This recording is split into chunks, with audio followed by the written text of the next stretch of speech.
in PvZ Heroes, there's a plethora of heroes to choose from, but some are better than others, while others are just downright terrible. Like you shouldn't use them. And today we're gonna find out which is which. My friend here, veteran. Yo, yo, yo. Just call me Vet, bro. We've been through this. Yeah. So, but like we gotta say like your whole name. So Okay. anyway, Yeah. and now we're gonna do a tier list on PvZ Heroes, the heroes. Let's go. Yeah, so keep in mind this is our opinion. Now, why would our opinion matter? Well, I'm speaking through experience. I've been playing this game ever since basically it came out. I've always been a fan of the PvZ genre, and so this is just one of them that just really sparked my attention, and I'm still playing it to this day. Not as much as I used to, obviously, but that's mostly because I have everything unlocked, and it's just more like climbing up the ladders in PvP, but I haven't even finished the PvE side of things. Anyways, and what about you, McSalt? How long have you been playing this game? Me, ooh, that's a tough question. Yeah, well, because the first time I touched this game was around 2017 near the Colossal Fossil update. I remember, but like I was very new to the game and I didn't like really like play it that much. Like I didn't pay any mind to it. Yeah. And it was just like sitting there on my phone all the way up to maybe like 2019, 2020, where I really started to I started to pick it up a lot. I started playing it a lot more. Learning the metas, learning the cards, and as of now, I've been playing it basically every day. But if someone were to ask me when did I start playing, I would say solidly, like around 2020-ish. Okay. But you've known of it for longer, right? Like yes. Yeah. Okay. Cool. Okay. I've been a major PvZ fan ever since Garden Warfare 2. Yeah, for real. Played the shit out of that game. All right, so we can start. The first one is Brain Freeze. Now, so for those that just want to get a reminder, Brain Freeze is the sneaky and pet class, beastly class. Sorry. His powers contain Dolphinado, Acid Rain, Galvanize, and Frozen Tundra, which is his superpower. So I'll let you start, right, from the experience that you've had playing versus or playing with Brain Freeze. What do you feel like he deserves? Honestly, I feel like Brain Freeze would deserve like a D or C tier because first of all, let's talk about the two classes he controls, Beastly and Sneaky. Yeah. Those two classes really don't go together. Synergize very well because once you buff a minion and you stick it in a gravestone, all those buffs are gone. Yeah. So you can't really mix the two classes very well. So you can either have like a all Sneaky or all Beastly. That's true. But Brain Freeze's pet decks are pretty good. Even though I would say like Boogaloo or Immorticia has better pet decks, Brain Freeze's pet decks still deserve like a mention. But again, he doesn't have like he doesn't have just like a lot of good decks and very little versatility. Yeah. And like his powers overall, they're just very average. Even his best one, which maybe be his super, is okay in some situations. Yeah. Just overall, he's very underwhelming. Yeah, I would say the same thing. Him being Beastly class kind of gives you that synergy between, for example, stuff like Cat Lady and just goats and secret agents. With the whole, and then Secret Swimmer too. But as you said, Immorticia is, in my opinion, better as well. However, a couple of things to mention about Brain Freeze is that he can take advantage of sneaky cards such as like Frosty Mustache, to where like if there's a plant that will destroy your zombie, you can freeze it. Something that you couldn't do with Immorticia. Obviously, Immorticia has other tricks that she could use. However, I feel like Frozen Mustache is quite cool because you also do conjure card, right? You could also take advantage of Cairo Yeti, which actually goes hand in hand with his ability. So if you really want to be annoying and freeze the whole, arena, you could also do that. But he can also have something like Pogo Bouncer, which is one of my favorite cards in the game. You could also make certain zombies deadly with barrels, which is another amazing card. Mm-hmm. And you can also move them out of the way with stuff like Smoke Bomb, you know.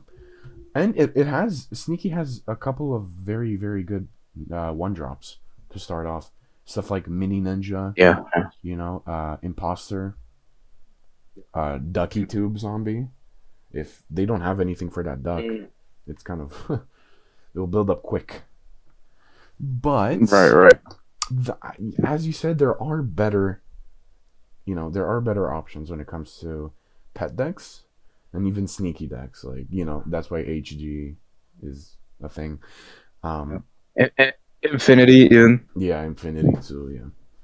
Yeah. So what would you say? You said C or D? Yeah. I'll probably agree with you on that one. I think I put him D because C is like borderline okay. I haven't seen many brain freeze players in late game, so especially like rank 40 to 50, like you never see a brain freeze player. I'd say we can go brain freeze D because to me there isn't really any like end game players that play brain freeze. Like I haven't really seen, especially rank 40 to 50. I haven't seen players that play brain freeze, right? So I'd go D. Do you agree with that? Yeah, I would agree with that. All right, cool. Fire. The next one, yeah. So the next one. This is interesting. Yeah, Beta Carrotina, BC, before Christ. I don't know. She's bad. Let's just say that. Mostly because I feel like Citron does a better job than her. Because they share obviously Guardian and Smarty. They share both of the classes. Her power is like they're mid. Like uproot. I guess you can move another plant or zombie, which is cool, but you can do that with other things. You can do that with multiple other things in the sneaky class or smarty class. Sorry. Stuff like Lieutenant Carrotina. Like, okay, you conjure a card, but there's so many cards that you can just conjure cards with, and I feel like just that. Like, obviously, it has team up, which is another little bonus, but I still feel that it's not great. Lightning speed or light speed seed, conjure 2 tricks is cool. But if it were to be conjure 2 superpowers, now that would have been different. That would have been way better. Which it really isn't. And genetic amplification is like low key mid. You conjure a plant that costs 2 sun, it gets +1/+1, amphibious, and team up, which is like cool. But what is good that is 2 sun, like what, cactus? Like there just isn't anything good. Like hot date, no. There isn't really anything good. Apart if you get like a forget-me-nots. A forget-me-nots in the amphibious lane could be nasty if they don't have anything to deal with, right? Yeah, but I was also saying the forget-me-nots, I guess, is a cool card to get if you're gonna get it from genetic amplification, because a forget-me-nots in the amphibious lane is nasty. That being said, though, it's still, I feel like Beta Carrotina is not great. So I definitely put her in F tier. I don't know about you, McSalt, but personally speaking, I would definitely put her in F tier. I feel like we should talk about some of her strengths. Okay. She has a good power, I would say. Where the 2 carrot guys are pretty good. Provide a great value and good early game. Yeah. While her other 2 abilities they're definitely not terrible, but I feel like they could work in a lot of scenarios.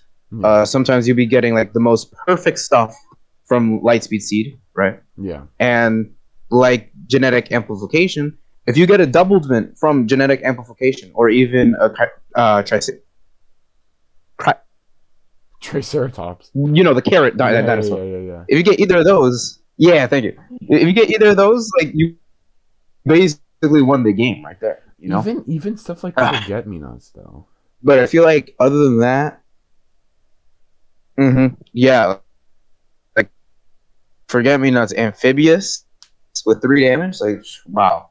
Yeah, for sure. Like there's definitely like amazing stuff you could get for it, but like there's also like terrible stuff. Like every now and then you get like that water chest that's like a 1/9. Wow, Yeah. Yeah. So I feel like genetic amplification. I feel like genetic amplification just isn't consistent, really. Because like me personally, I haven't played Beta Carrotina a lot, but from the times I've played her, I never got anything like crazily good from genetic amplification. But it definitely has that potential. Mm-hmm.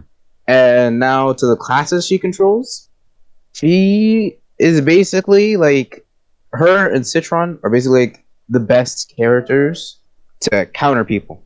You got the grave counters. Yeah. You got the good control with the stam rockets and the potato mines. You got the Brainanas, the Sporticus. You basically got everything. You got anti-trick, anti-grave. A little bit of anti-environment with Spike Leaf. So it's just she's very good for countering. Very good actually. Like Counter-Tron, which you could also run on Beta Carrotina, is very very good. The only problem is that there is no. She and Citron both don't really have any good win conditions. Like, there's no way you could actually win with those characters. You know what I'm saying? Yeah. I feel like So it's like, yeah, I feel like Beta Carrotina is that one hero that it's like very it depends on the luck that you're gonna have with your powers, and so that's why I would put it in something like F tier or D tier if you really want to be generous. yeah, honestly, I agree. Really, since especially considering outside maybe freeze that she has like no real good like power.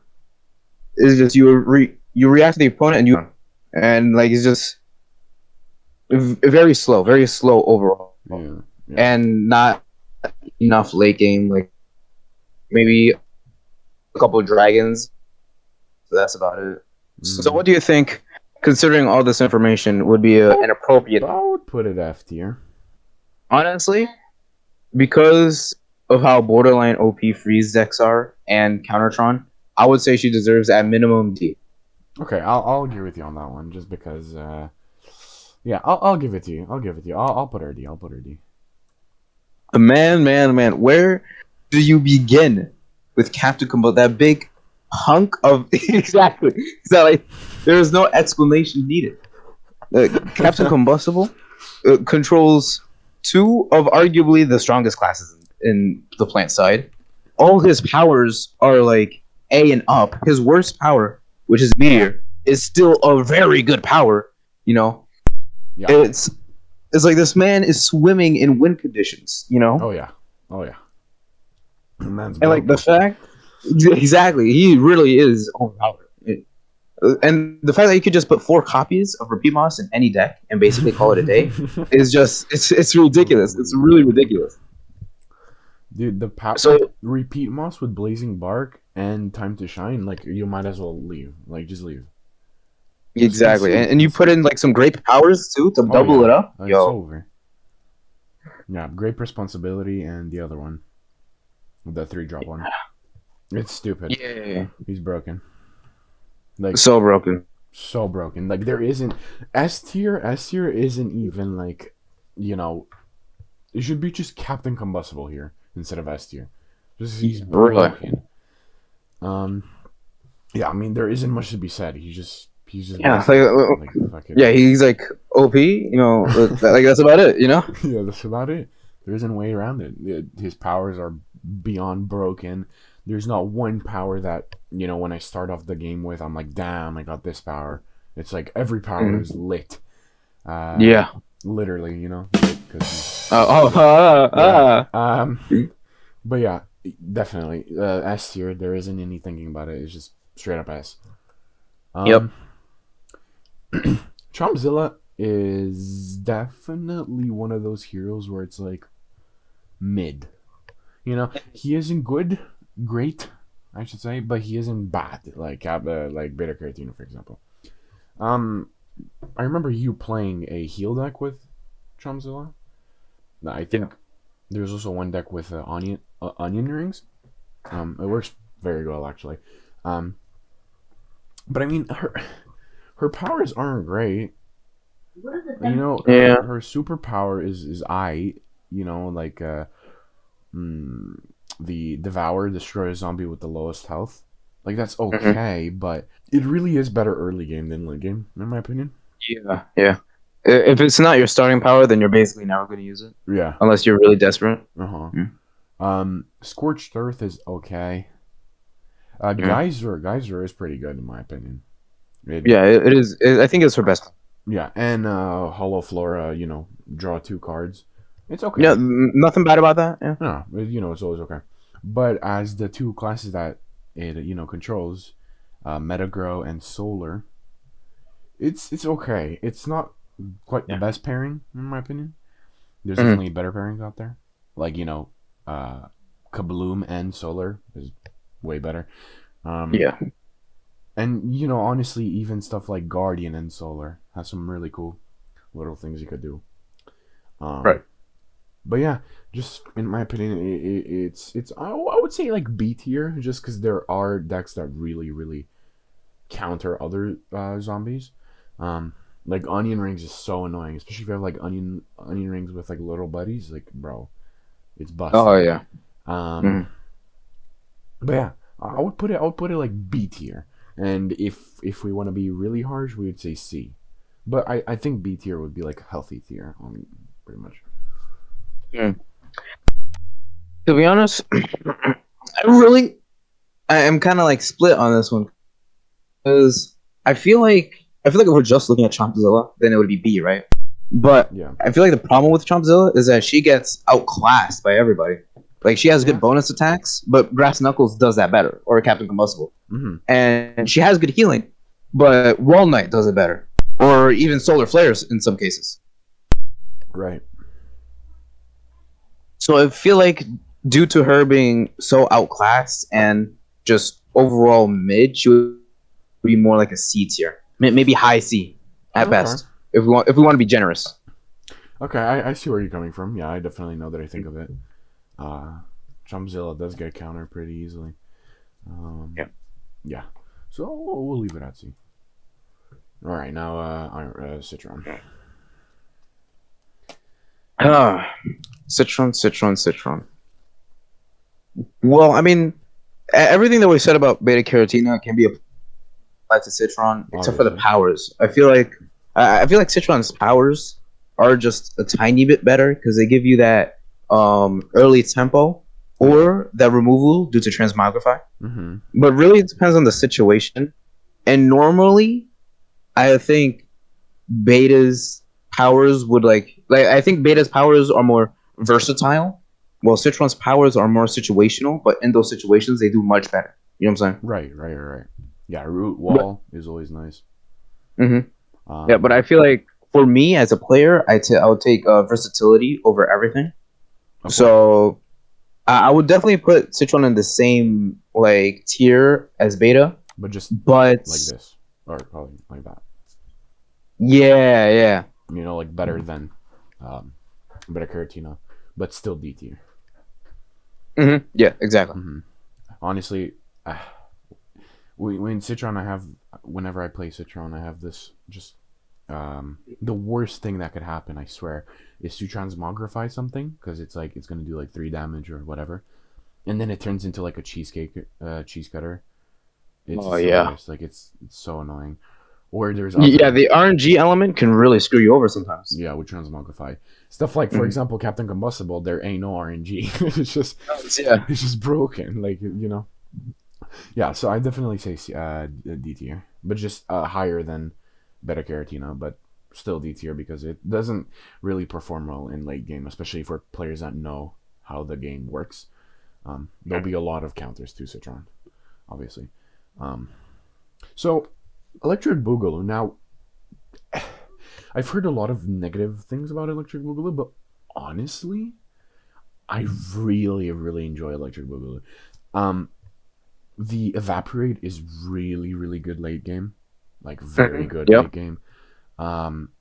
Electrobolt and Staying Alive kind of goes hand in hand because they both do 3 damage, except that Staying Alive obviously heals you for 3 damage. Or heals you for 3 HP. So those are nice. And I mean, Dance Off is always cool. You know, it's nothing good necessarily. Like, I wouldn't use it in endgame unless unless I'm getting completely destroyed and I need a minion to just suck up the damage. Yeah. However, the Beastly and Crazy class have a quite like a very nice synergy. For example, there is this deck that I use. Here, let me go find it real quick. Yeah, it's with hunting zombies. You know, you have stuff like what's it called? You have stuff like Interstellar Bounty Hunter, Hunting Grounds, and there's this super sick synergy with Hunting Grounds and stuff like Garg throwing Imp and Garg throwing Garg. Like, that's, if you think of it, it's quite broken because you know, it enters the Hunting Grounds. It gains. So let's say we're talking about Garg throwing Imp. Okay, it enters Hunting Grounds. It's 3/3. The moment that they put something else on another lane, it's 4/4. Like, that's crazy to me. So there's definitely some synergy towards that thing. But also, what you can also add with Garg throwing Imp is Firework Zombie. And Firework Zombie will just give you a free Garg. And the plant player doesn't even have to do anything. You're just getting free Gargs, you know? So I definitely put it, this is just my opinion, because I've played a lot with Electric Boogaloo. I definitely put it, and also dance decks are kind of good. Like, dancers are low-key lit. Yeah. They're really good. And he also has stuff like Quick Draw Con Man, which is great. Early game card, 1/3. Really good. So yeah, I definitely put it, like, if this was just my opinion, I would put it A tier. But I have a feeling they're going to want to put it maybe B or C for some reason. What do you think, though? Personally, like you said, over his powers, I'd like to just Evaporate basically is only good on Boogaloo. I think Immorticia also has Evaporate, and Evaporate on Immorticia is so terrible because it's really hard for Immorticia to, like, get that minion to do the damage to the plant, right? Yeah, for sure. While Boogaloo is easy, you could just bungee and Evaporate to kill basically anything in the game. Yeah. So in that aspect, I feel like that's where his classes really collide, where that good synergy in his classes are. And I feel like you said, yeah, the dance decks are also very good on Boogaloo, and the swarm decks like Boogaloo Burn, very good too, because both Beastly and Crazy have good 1-drops and even good late game, like you said, with the Garg throwing Imp. Yeah, and even Garg throwing Garg, which is even better. Yeah. And, like, the hunt synergies are insane sometimes, really. Oh, yeah. And the fact that you have access to Frenzy with those Area 51s and the Myanical, the laughter things. Yeah, Myanical laugh. Yeah. Yeah, thank you. Yeah, I would say, but then again, all these upsides, but other heroes, I feel like, can definitely do it better. Oh, yeah, like maybe Impfinity or Z-Mech. They have phenomenal 1-drops. Even though their late game might not be as good, their early game is so good that they just get all that damage out quicker. You know, that you won't even need the late game because it's not going to get late. Definitely. Yeah. So what would you put it? Man, I would have to say it's very close between A and B. I really, honestly, I can't decide because like there's strong upsides and also some pretty strong downsides. Mm-hmm.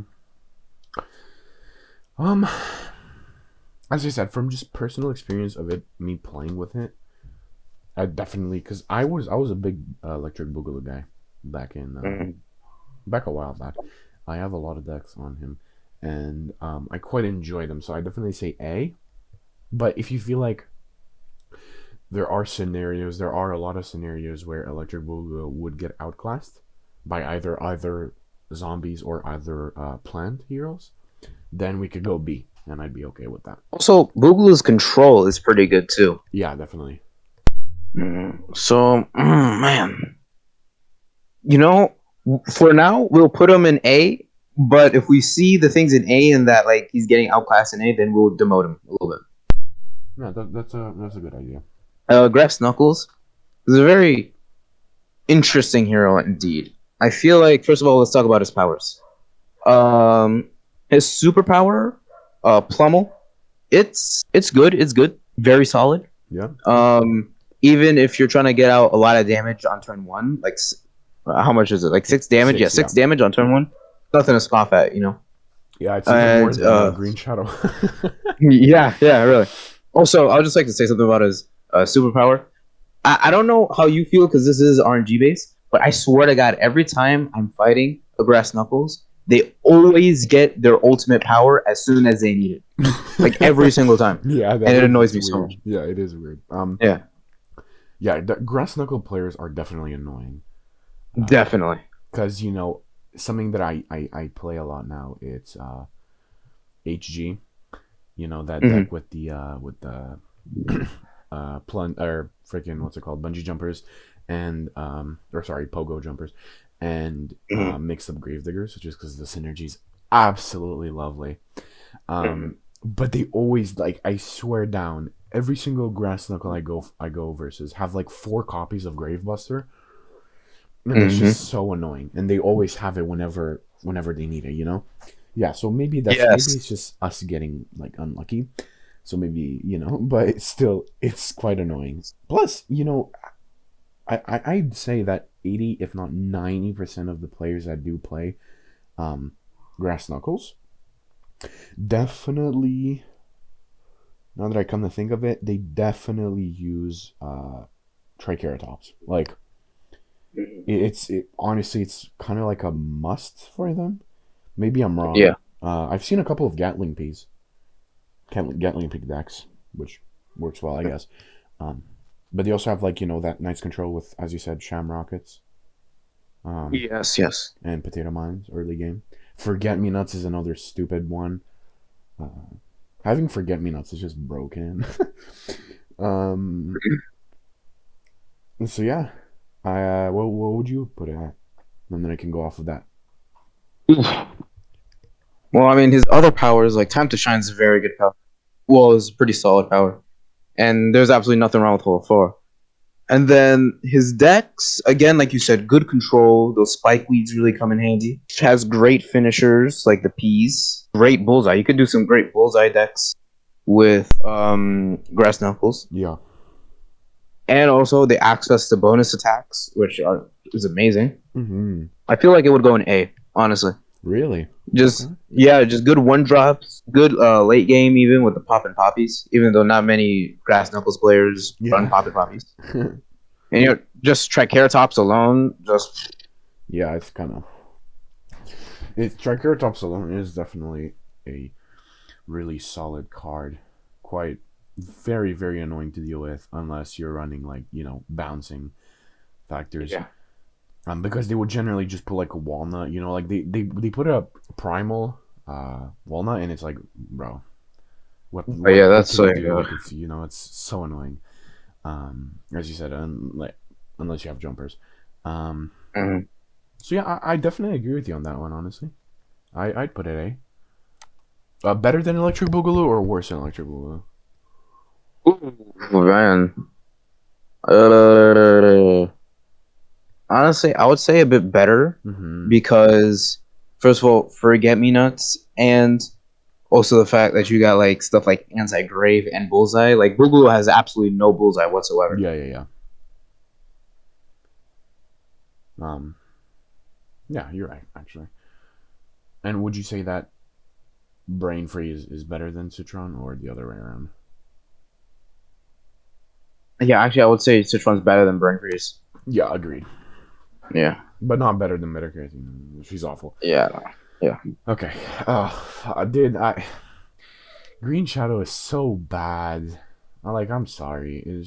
Her superpower is so underwhelming. The fact that you can only do 5, like if it were you can do 5 damage in any lane, bless. It's so Yeah. good.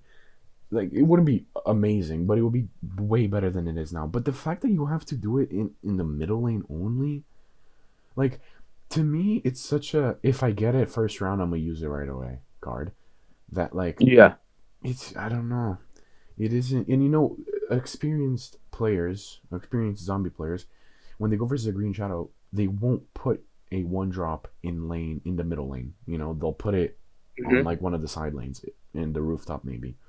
As for other powers, I mean, Big Chill is cool. You get to freeze a zombie and you draw a card, so it's not awful. Yeah. Whirlwind is okay. Definitely a bit unreliable, but it's solid. And Embiggen is definitely something is great. Honestly, Yeah. It's definitely maybe you want to get your. I don't know. What does she use? I don't play Green Shadow. Does she use freeze decks? Yeah, I've seen a lot of Green Shadow freeze decks. Yeah, so maybe you want to keep your plants alive with Embiggen. So that definitely helps. As for the classes she uses, as for the classes that she controls, Mega Grow and Smarty are probably one of the best, like two of the best plant classes in my opinion. But the fact that she's so bad and so unreliable with her powers just makes her like it doesn't make her D tier in my opinion, but it makes her like very low C tier. Yeah, honestly, I could agree with that assessment, and especially because Green Shadow is like one of the first heroes you come across, and like Green Shadow as a new player is not too bad. Like in the very low ranks, like we're talking wood or maybe bronze, she does okay. She holds her own. Obviously, any other hero would be better, but you don't have access to those heroes at those times. Mhm. So I feel like her beginner friendliness and her splash also because of Smarty with the Snapdragons, Shrinking Violets, Rotobagas, very good. Yeah. But then she lacks in like everything else. Like Yeah. win conditions, she don't got many. That's about it. I mean, bounce, she does very good in bounce decks. But again, that's about it. Like she doesn't do like everything she does it okay, but then she only does like a very small amount of things. So it's like, what's even the point? Yeah, exactly. Stuff like Dragon is always nice to have. Yeah. That's like a nice win condition. And I guess she also has stuff like Starfruit and Bird of Paradise, even though not many people use that card. Yeah, and honestly, I think Bird is way too slow. Yeah, for sure. So what would you put it? I would put it low C, like way worse than Chompzilla, but not as worse as the 3 D tiers that we have so far. Yeah. Okay. Yeah, like no explanation needed. Oh man, HG is something else, dude. Like my god. My favorite hero by far. Like there isn't any, and ifs or buts. Like I know you're meant to do this one. I'll let you explain in a bit. But just one thing I want to mention. I'm willing to say that his superpower, like the main superpower that he has, is by far by like the furthest amount of distance the best card in the game. The best card in the game. There isn't anything in my mind that can change that. Absolutely not. That's all I wanted to say so far. But I'll let you start off with him because yeah. Let's talk about his powers real quick. Honestly, I don't know what PopCap were thinking when they were making his powers. Like they're probably like high on like some strong ass crack or something. But my god, his powers are so good. Even his worst one, maybe it's not even like the worst, but like his two weakest ones by far are Guy and Teleportation Station. Yeah, But they're still amazing. You know, definitely. Teleportation you do have to hold a bit, but like once you get it off and you get those teleports, it's either free card draw or like another win condition, which is great. That's Both of yeah, those options are that's great. fantastic. And then Guy, like honestly, if Guy was just a one cost 2/3 bullseye, he would still be like so good. But then they gave him an ability that just makes him better, Yeah, and it synergizes with his other powers. Because if you get Guy, and then which is Iron Border, yeah. and then you get Ice Moon, he gets strike through. So all that 3 damage bullseye is going straight to face, which is amazing. Or even if like if from the Terraform in 10,000, you get something like what's a good one cost environment? Stuff like Trapper Territory. Mm-hmm. Like imagine you have Guy, but you also have a Terra 10,000, right? You get Trapper Territory. You put Trapper Territory. You put Guy. Like it's so good. It becomes a Really? 3/4. Like it's really good. And honestly, if Huge-Gigantacus gets power first round, good luck recovering from that. Mm-hmm. Yeah, really. The Especially if pacing, it's everything by one cost, so good. My God. lets you get off all that early game tempo even earlier. Like you could do like some crazy space time combos with that, or just crazy conjure, or even ramp. Like if you have a brain vendor in hand, use a power, boom, you get that's like one whole extra brain right there. You got like Ice Moon, basically no explanation needed. Super good. The fact that it freezes plants on top of giving the strike through is amazing. I feel like his ultimate ability, people often say that it's only good like in the first starting turns, but me personally, I think his ultimate ability is also good Oh, in like late definitely. game Oh yeah. because then it gives you just more options and it's extra card draw because of the environment. Yep. Despite popular belief, I do think his ult is good. Like maybe late game, like maybe turns 5, arguably 6 if the opponent doesn't have too much tempo. Mm-hmm. But yeah, and then the classes he controls on paper don't seem like they synergize too much, but like they synergize a lot. Like his Yeah. teleport decks, you could mix teleport with like pirates, teleport some whatchamacallit, Shield Crusher Vikings. Mm-hmm. And then add bonus attacks to the pirates. And then he has Conjure on top of that. So much Conjure, it's crazy. It's done. It's done. Like leave. You know what I'm saying? Like Yeah, really. Like so you good. just have so much card advantage against your opponent. It's like, what are they supposed to do? Yeah. Um, I would definitely say this though. Hmm. That's very interesting. I feel like that's a very hot take that can be debated. Yeah. But me personally, I wouldn't put that in because it's Really. like because with Captain Combustible, right? You could come back from a game In a and matter of in one seconds. turn Yeah. just like automatically just like win that game, no Yeah. matter of how low you are or the opponent's tempo or whatever. You could just like win that game because of the repeat mouse combo. But HG doesn't really have that kind of comeback ability where he could just get back into the game. Like once the opponent has like more tempo than you or whatever, or if your opponent's running like an anti-trick deck, then like you're basically done there. You can't really do anything Yeah. unless you get like some absolutely crazy conjures, which is just the chances of that are just so low. Mm-hmm. Okay. Okay. Fine. Fine. Fine. I'll give it to you because it kind of does make sense. But personally, I definitely say that, like just off of preference. But if we were to be non-biased, then oh shit, then yeah, this would work. So interesting. Okay. Immorticia, Okay. Immorticia. So, Immorticia is right off the bat, I'd put her in A tier. Immorticia. Well, as we always do, let's look at our powers first. Evaporate, as I said, always nice to have. Definitely, it's not as useful on Immorticia. However, it's still something I guess nice to have. Acid Rain is like low key mid. Uh, it's not great. It's just like Scorched Earth. Except that for zombies. Summoning, however, is definitely something that is good. Especially for Immorticia. You get that early game tempo going, and if you do get lucky and get a 2 brains zombie, then you're already up by a brain. And sometimes it could be a nice 2-drop, Like, if it's like I'm just giving you a wild example. If it's like an energy drink zombie, that's low-key lit, Especially if they have nothing to answer that with. And her main superpower, which is familiar, is underwhelming, to say the least, sorry. Because, it just makes Zombats, which is a 2/1 amphibious, and when this hurts a plant, draw a card. Like, it's okay.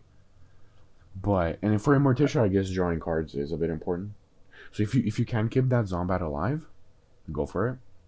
However, it's very underwhelming. So I'd put her C tier, honestly. Because her you can talk about more about decks. I'm just going like the overview. But a bit about her decks, I guess, is that like she has some really good pet decks. Matter of fact, now that I look at it, I have a lot of pet decks / Gargantuar decks. Like you can go Garg throwing Garg and Zombot 1,000. Yeah. And you can in this deck I'm using basically every trick in the book, plus teleportation zombie, Zombot, and Garg throwing Garg. So the whole idea is to put a teleportation zombie, and then obviously stall with tricks, and then put a Zombot down and just win the game. But yeah, her pet decks are really good. Her pet decks are really good. So I definitely say some life C tier. What about you? What do you think? I mean, I definitely do like the fact that you brought up Teleport Zombat, because I feel like that deck recently has been going up in terms of usability, and versatility. Because I do feel like Teleport Zombat is a good deck if you ramp correctly, Definitely. And I kind of disagree on what you said with Immorticia's power, because I feel like I don't think it's like an amazing power. I don't think it's like amazing, like great or something. Right. But I feel like it just does what it needs to do. Like sometimes it can get some really good trades, and on top of that, you're getting a card. So, or sometimes like some WallKnight players, if they have a bad hand, they're just gonna put like a dry turn 1 walnut. That's basically like 2 free cards right there. Yep. For only costing 1. So definitely, I wouldn't say your power is underwhelming. I would say it's just average. It does what it needs to do, and it does it good. There's nothing substantially great about it, but there's nothing to cry about, to write home about. Yeah. Her decks, like you wouldn't realize it, but the Beastly with teleports synergizes so well. Like teleport Cat Lady,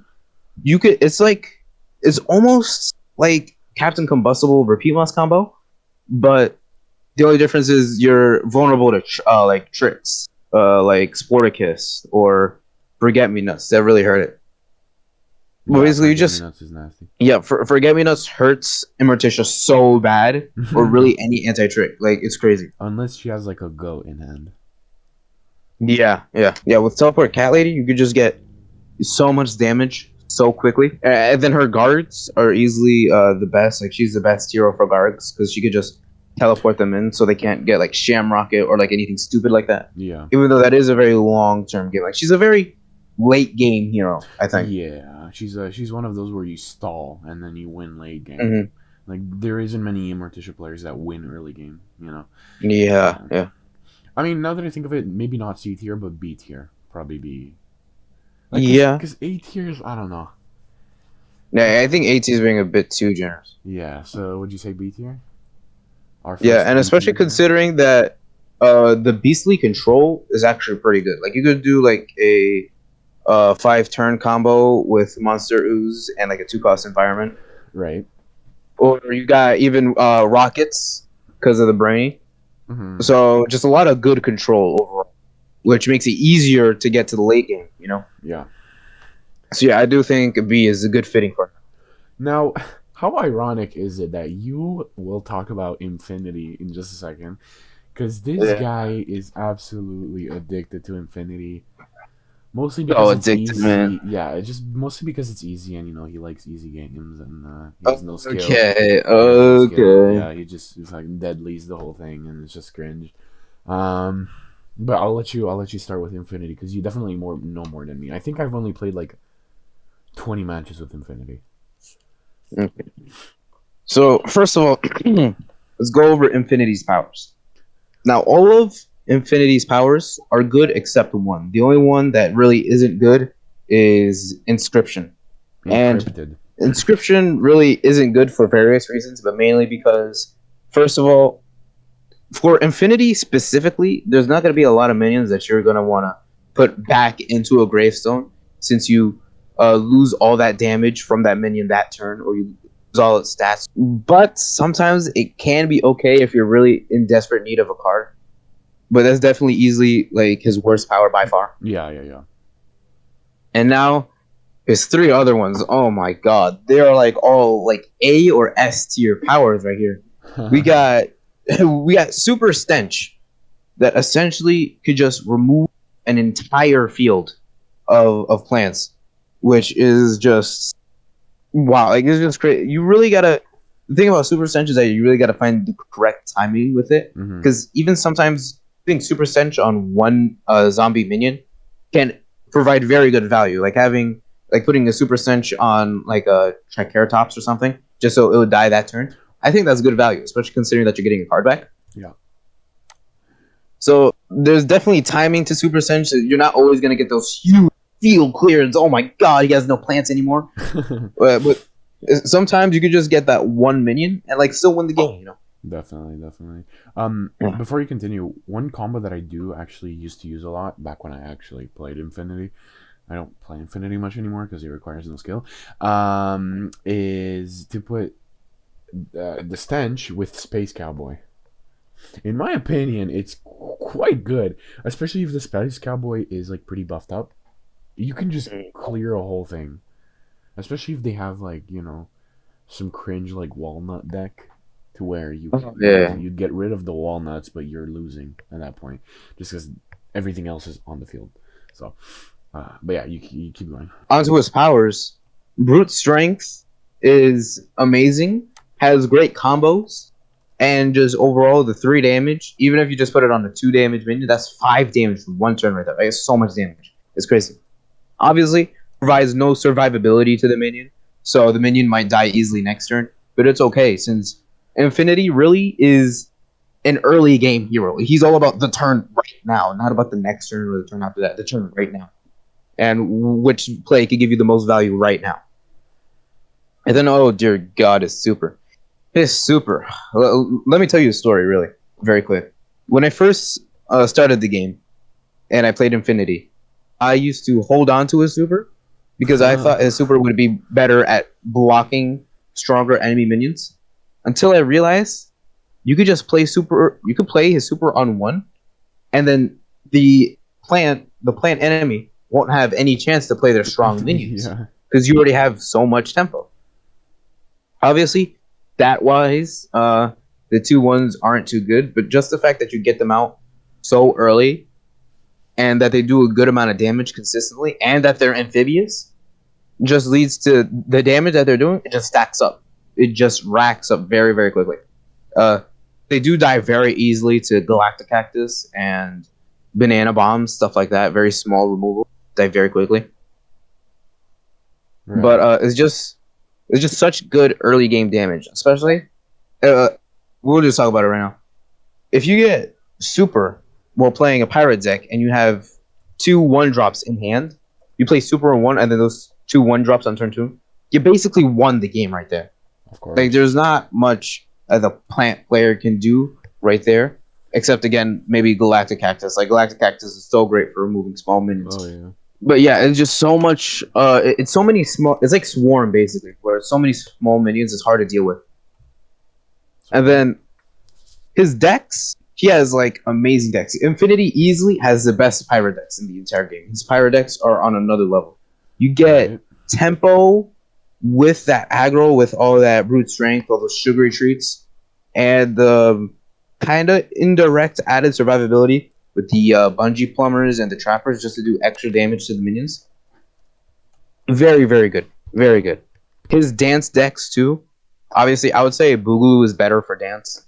He still does have very good dance decks with the overshoots, and let me just look right now. The smoke bombs. So your little, what are the the zombies with the weights, so they can hit face. You know. Yeah, yeah, yeah, yeah. Smoke bomb, yeah. Yeah. And just overall good dance decks. Very good swarm. He's very good in swarm. Of course, and his And super adds that too. yeah, yeah, that too. And like again, I can't stop saying this enough. His pirate decks, like if you really want to get start in this game, there's like two decks that you want to be crafting: Infinity Pirates, Budget Pirates, or Budget Aggro Solo Flare, which obviously we'll get to later. Yeah. But me personally, I would suggest Infinity crafting Infinity Pirate Budget Pirates first, simply because for me it's more fun. Like I never found Budget Aggro Solo Flare that much fun to play. Yeah, it's just like it's very aggressive. There really isn't Yeah. any like, oh, haunted pumpkin now. Okay, you know, it's yeah. Yeah. So personally, I say that Infinity will go easy S. He's definitely S for me. You know what? I'll agree with you just because I've said that it requires no skill. Like I'm shitting on it, but to be fair, it's one of the only zombie heroes that really annoy me like a lot. The other one is coming soon. Oh yeah. And so yeah, definitely like I'll allow it, but not better than HG. That I will not allow. It is not better than HG. I mean, he definitely has aggro better than HC, but late game, nah. Yeah, no, yeah. But overall, HG still, I feel like outclasses him. Not in many That definitely could be ways. argued. Yeah, I guess. Literally, his power alone outclasses him. Like, I don't know. Anyways, but would you agree with this, or do you really think that HG is worse than Infinity? I feel like comparing the two is kind of compare like apples to oranges. Like they both have stuff that they're not good at and stuff that they are good at. So like it kind of like cancels each other out, right? Okay, Like so we'll how? leave them at the same. Yeah. Yeah. Like they're in the same tier, really. Okay. Neptuna. Now, luckily enough, I actually have somewhat of a good opinion on Neptuna because I also started playing Neptuna quite a lot recently. I think I've played versus you a bit with Neptuna. Yeah. Um, her powers are, I mean, encrypted. Encrypted is quite good on Neptuna because Neptuna has stuff like sumo. Mm-hmm. Sumos are really powerful, and especially if you can, encrypt a sumo or encrypt a if you can if if you can encrypt a pogo bouncer, it's lit. If you can encrypt a intergalactic warlord, like it's huge. you know if you encrypt a mix-up gravedigger, all that. Plus they regain their health, like it's really good. So it's a really good power on Neptuna. The Dolphinado, again, it's pretty RNG, Yeah. just like Tornado on plants. Um, then Possessed, in my opinion, it's one of the better powers due to the fact that they also get frenzy.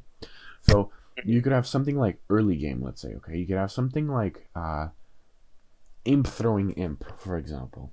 Okay, and you put a possessed on it. Now it's a 1/5 cost that also has frenzy on it, let's say, which is not that great on imp throwing imp now that I think of it. But it's a 1/5 cost now, so it's just free imps everywhere. And if you get lucky enough with your imp drawing, I guess you could get toxic waste imp. You could also get imp commander. You could also get other imps such as imposter.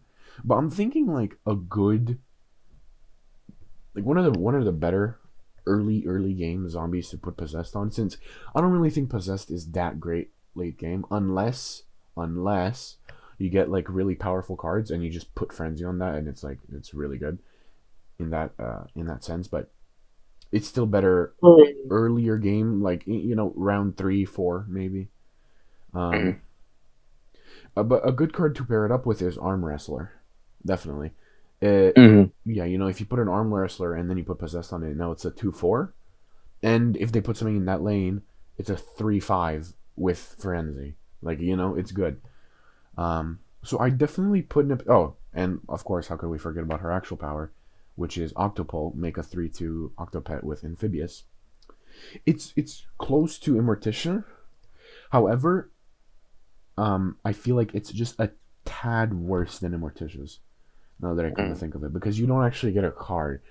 However, the 3/2, the 3 damage could get you out of sticky situations sometimes.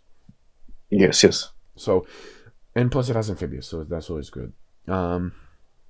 So I'd put her B tier actually with Immorticia, honestly. As for her dex, I was thinking that.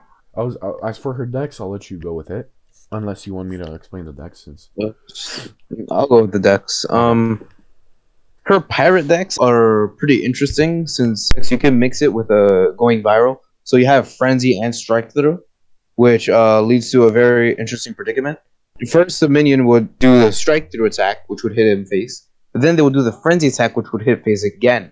So you're getting twice that face damage value, which is a lot of damage. Her pirate decks aren't that good since they heavily rely more on tempo rather than aggro or straight damage. Like I wouldn't say they're lacking in damage, just they're lacking in speed. Her pirate decks really, they're really lacking in speed. But I guess that isn't too much of a problem since like her powers, like Dolphinado, and her superpower can stall the games by removing minions. Yeah. Obviously, like small minions, but still removing minions. So I guess that isn't too bad. But her sports decks are all right. Yeah. Nothing really to write home about. They don't really synergize well with the sneaky class because you don't want to be putting like a 5/5 coach back in with Frenzy, like back into a gravestone. It's going to lose all its stats. But I mean, there are very specific situations where her inscription can come in handy while playing a sports deck. But that's not very like useful or very common. Mm-hmm. And that's like basically all her deck archetypes. Like she doesn't have a lot of versatility. She's very restricted into like what type of decks you could do with her. Right. Yeah. Because I don't think her two classes like very synergize that well. Right. Yeah. As you said. So I would put her in B tier. I wouldn't put her as high as Immorticia, but yeah, definitely. She's definitely like she's usable. She's usable. Yeah, she's usable. Especially by players that are, I guess, used to like one deck that I really enjoy with Immorticia. Is the Intergalactic Imps, which, as I said before, you use Intergalactic Warlord with Encrypted, but also mix up Gravediggers and Pogo Bouncers, so it's quite good. And then you have like some nice 1-drops. You have Imposter, but you also have Black Hole, which is definitely a really good early on environment. And you also have in this deck you also have Sumos. You have Going Virals, and it's called Intergalactic Imps because it has, as I said, Imposter, but also has Imp Throwing Imp, Toxic Waste Imp, and Commander Imp Commander. So it's like a nice mixture, and Space Cowboy. So yeah, it's definitely like a good deck. But yeah, as you said, it's not better than Immorticia, definitely. But yeah. All right, so yeah, I'll let you go with Mushroom. Okay, I'm explaining Nightcap. Yeah, Mushroom Boy. Okay, Nightcap. Let's go. So Nightcap's powers. I feel like his powers are a bit inconsistent.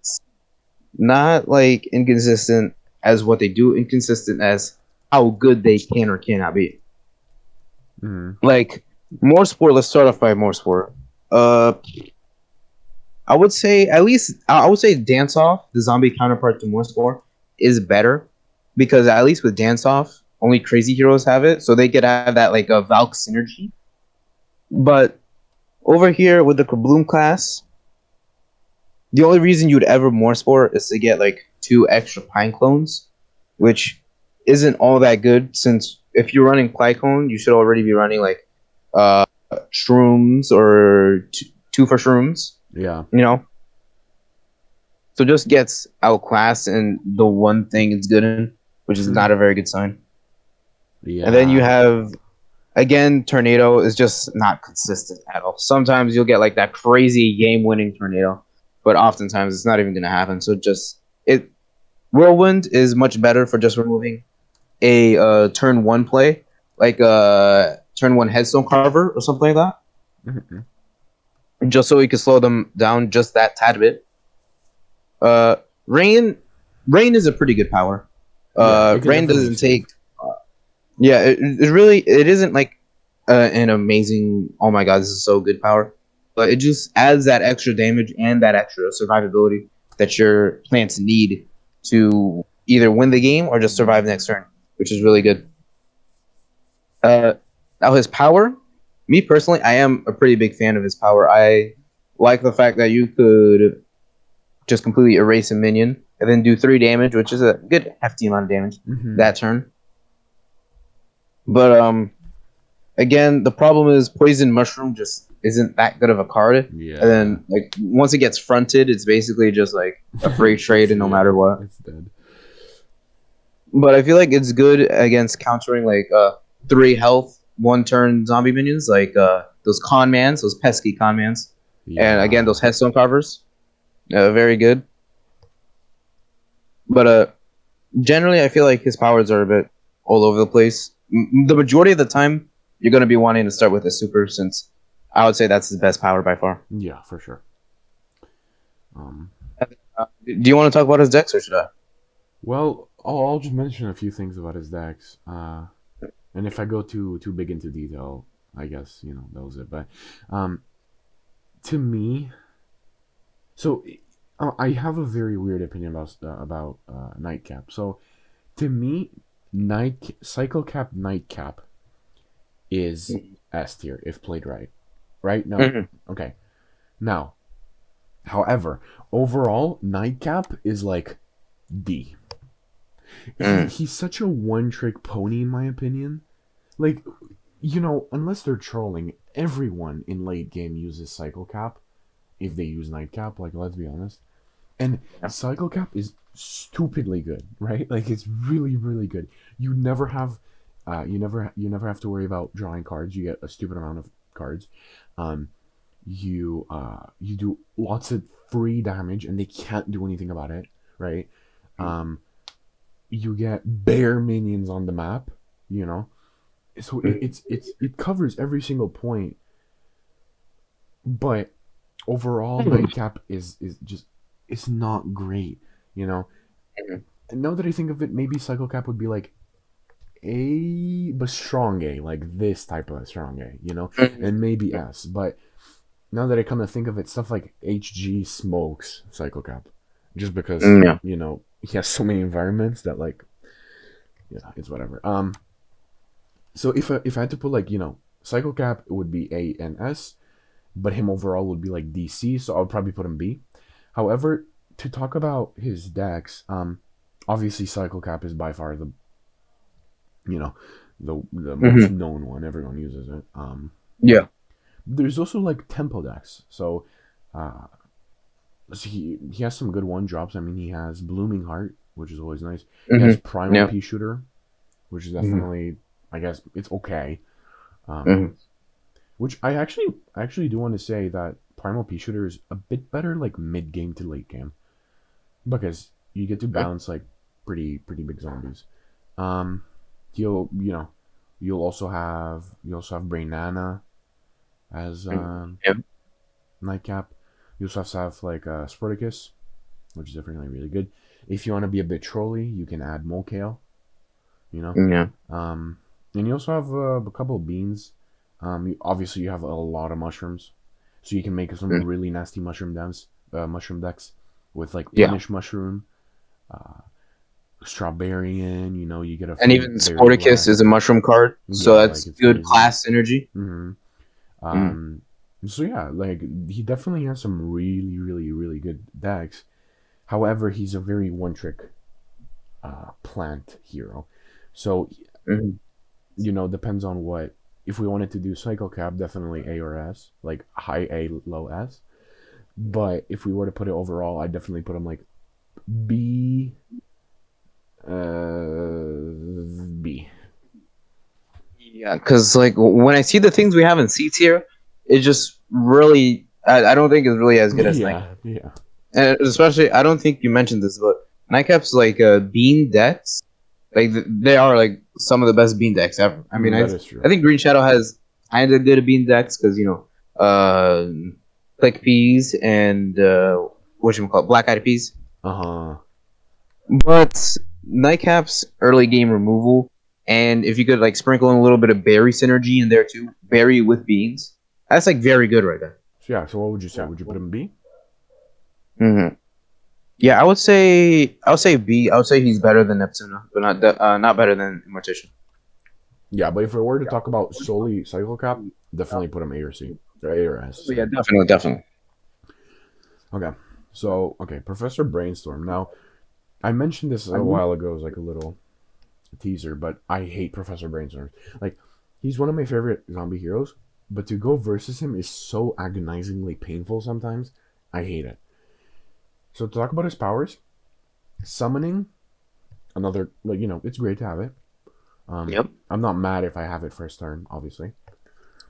Telepathy, which is also a kind of like a really nice turn one um, card to use.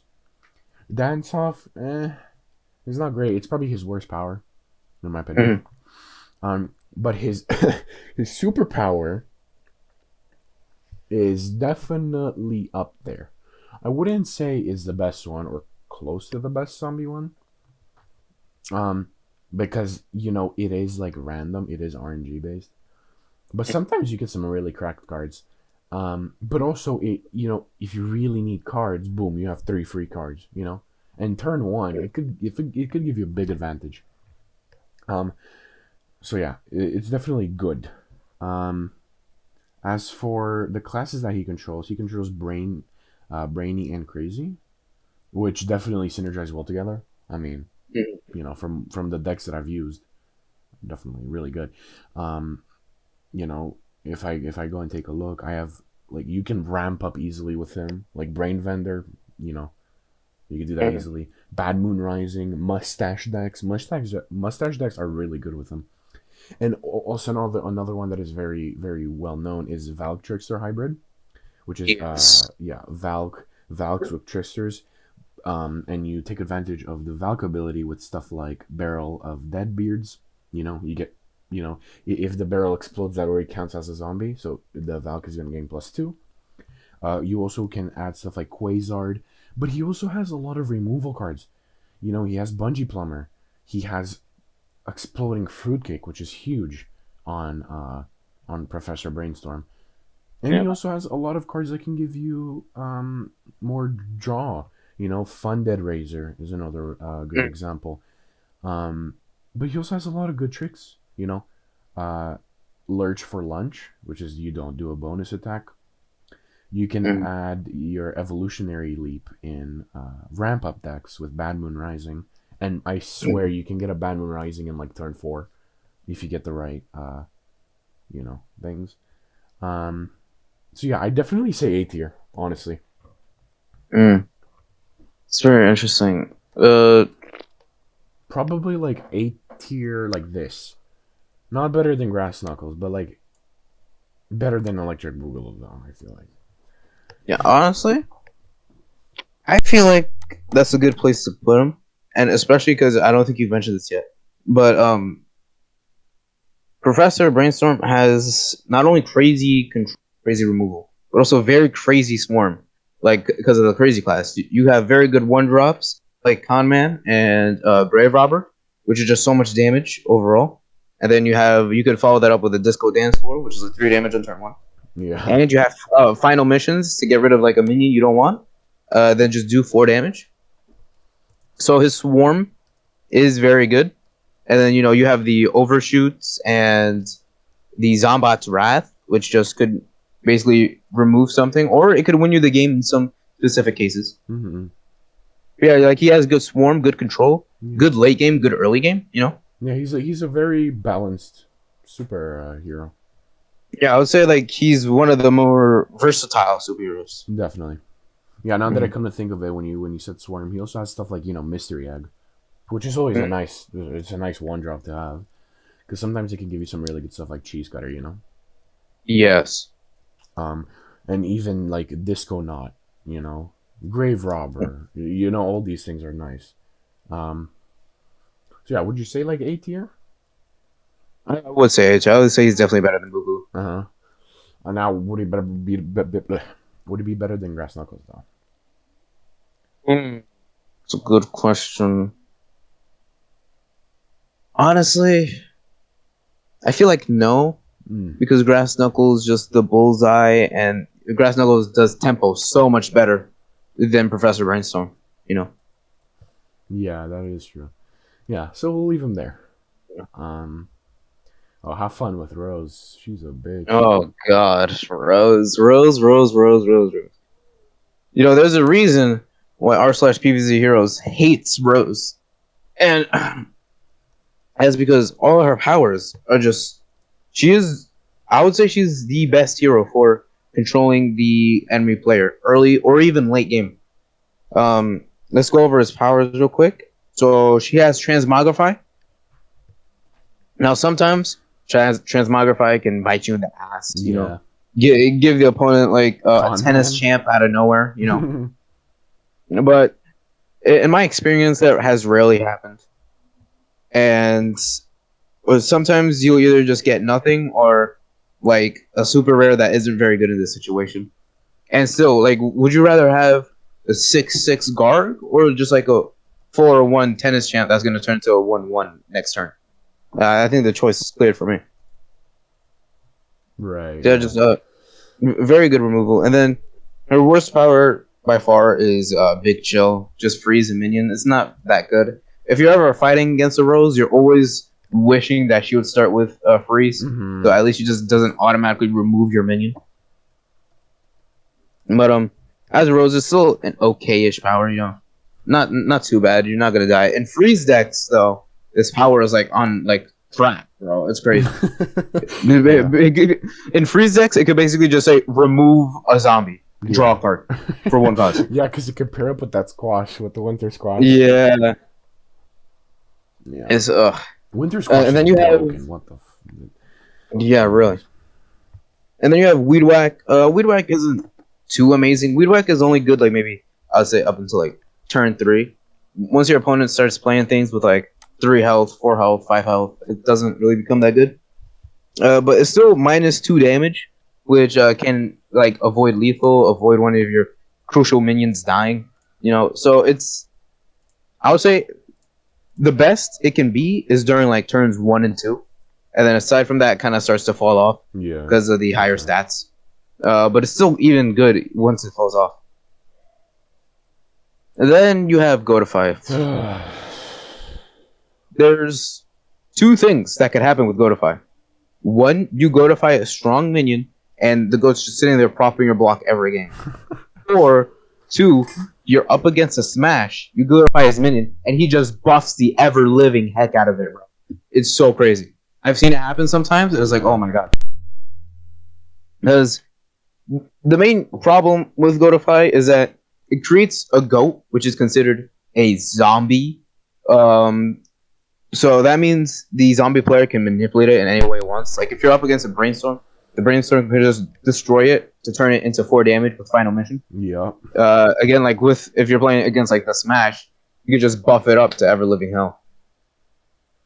But that honestly, like that rarely happens. Like I've never seen that happen too much, since normally when you Godify a minion, the zombie player doesn't really pay attention to the Godify. And again, its restriction of the zombie having the highest strength does like lower it down a bit, because A, that's like a weird ass restriction to put. Like I don't know why they'll put that, and B, it's just like sometimes the scariest minion on the field isn't the one with 6 damage. It could be the one Exactly. With that's deadly, like, yeah.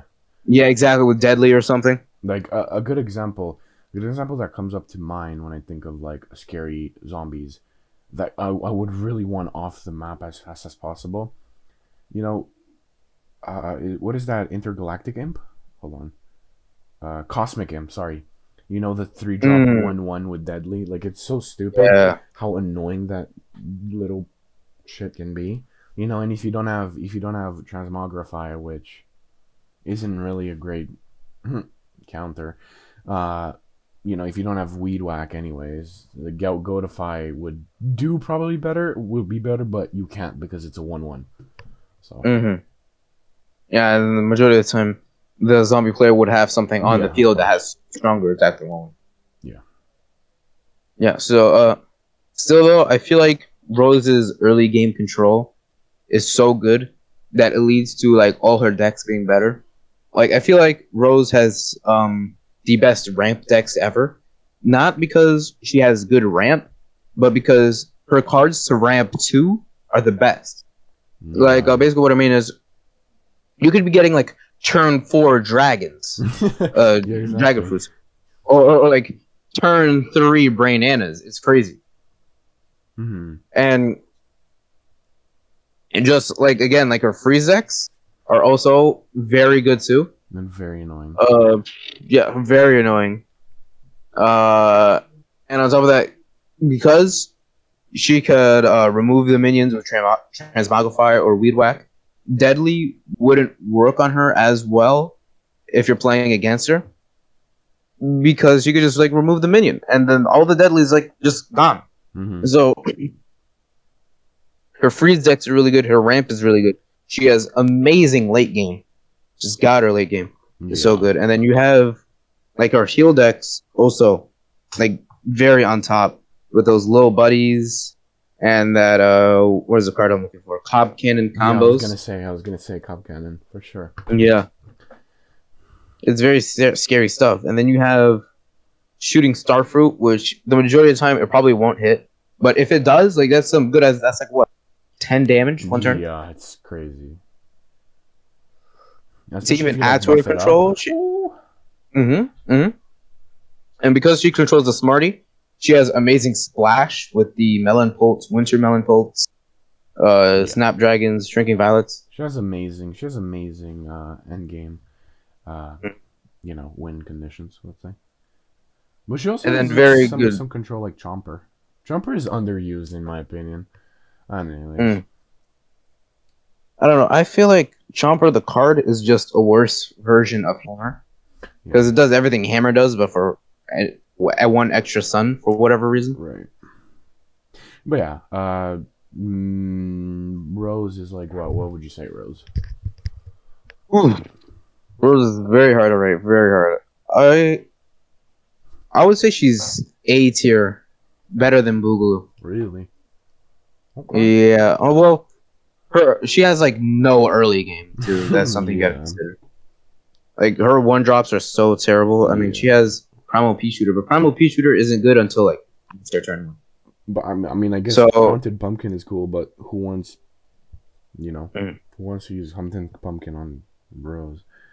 I don't know. I mean, Solar is a very good aggro class, but the problem with Rose is that like she has nothing to support all the Solar. Like, okay, basically what I'm trying to say is like yeah, aggro on Rose is possible. Why would you do aggro on Rose when like every single other Solar hero, even WallKnight, can do aggro much better? You know. Much better, yeah. So is she better than Boogaloo? Because again, Boogaloo does have that late game, you know, with the That's what I'm Zombots, saying. Garg throwing Gargs. I wouldn't say that she's better than Boogaloo. Just Mm. I don't know. So you Boogaloo know, has really nice control and like really nice early game too. Con man, like come on, it's huge. hmm yeah. So you know, we could put her lower than Boogaloo, but still an A tier. Yeah, for sure. Mm. Oh, now I know you want to talk about him. Okay, so now Rustbolt. Rustbolt is definitely like a one trick, like Nightcap, for example. I feel like because or at least from the experience that I've had him, by playing with him. So first, the classes that he covers is Brainy and Hardy, which by themselves they're very good. However, together they are a bit awkward. That being said, though, Rustbolt can definitely take advantage of Brain Vendor that pairs up with other Hardy cards, but also he can take advantage of stuff like well, obviously sumos and what is that one zombie called where you can block the damage? He's like a 1/3. Guardian. Yeah, Planetary Guardian. Yeah. He can take advantage of that. He can also take advantage of Zombie Teacher, which is actually like a huge part of his decks. Just he plays a lot of tricks. He's like a trick mech, but just a trick Rustbolt, or at least I've seen a lot of decks with trick Rustbolt, and it's been working really well. So the powers that he has is Heroic Health, which is just heal your hero for 6 HP, which honestly 6 is quite a lot. Like it's nothing to be, you know. And in my opinion, it is quite good. Then you also have a cut down to size, or how I like to call it, chop. Yeah.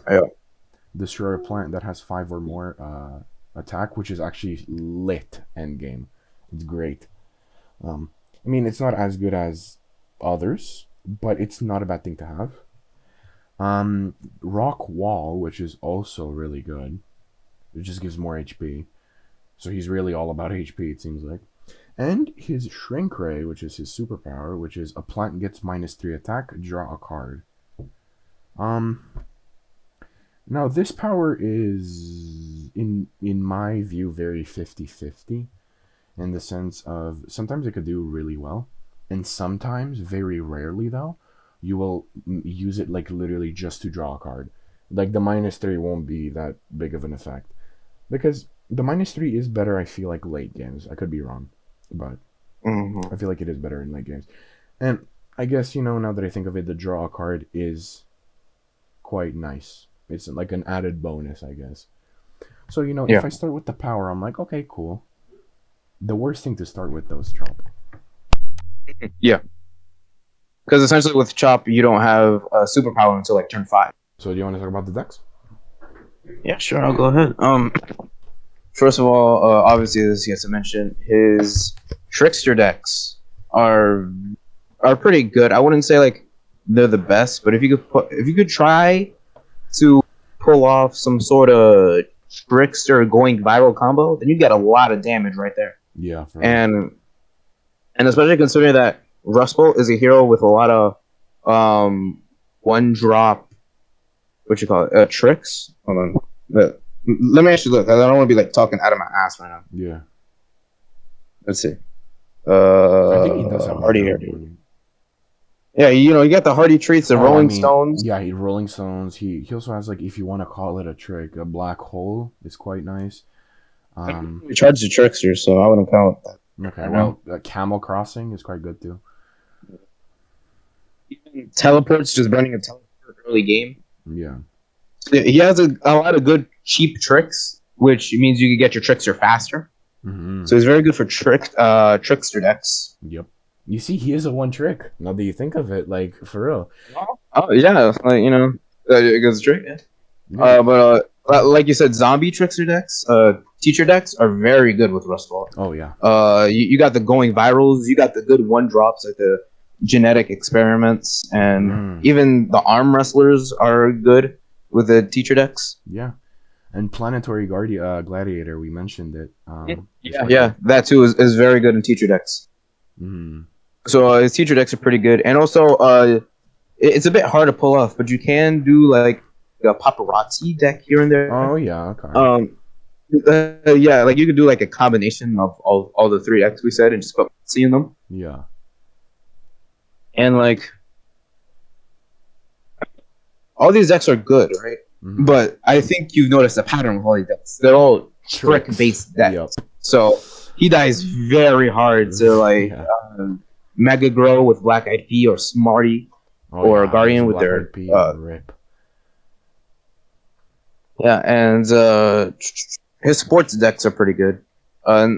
His sports decks are kind of like Neptuna. There's nothing really to write home about. It's just a regular old sports deck. Um, So where but would we yeah, I put don't him? think. Where do we put him? That's an interesting I'd say question. C tier, honestly. C. Because Like, is I he would say really like as good as Neptuna and Nightcap? Like, for real? I mean, but think about it this way: the tricksters are such a reliable win condition. You know what I'm saying? I guess. But just based off the amount of like sheer shutdown that a Black Eyed Pea can do to this guy. Like, obviously Right. he has stuff like Weed Spray. He has stuff like Knockout, you know, destroy all plants here with 3 or more or less, which is all good. But I mean, when those run out, it's like, damn. Honestly, I'm considering that he's better than Neptuna. Honestly. Really? Mhm. What makes you I say feel that? like I just feel like he has a lot more things he could do well, more than Neptuna. Because Neptuna, she has pirates and sports, and that's about it. Like, Right. yeah, you can maybe do like some intergalactic warlord mug thing, but those I've found aren't as reliable as just old trickster decks or zombie teacher decks. You know. Right. I can understand that. And honestly, Rustbolt does have a pretty high win percentage, I feel like, compared to, freaking Chompzilla or Green Shadow even. Also, I don't know how I feel about Green Shadow being in C tier. Like, I keep looking at it and I'm like, damn, is it really C? Like, I'm almost convinced to do this. Like, like, it's just, there. She's so weak. She's so weak. Her power is so useless. Mm-mm.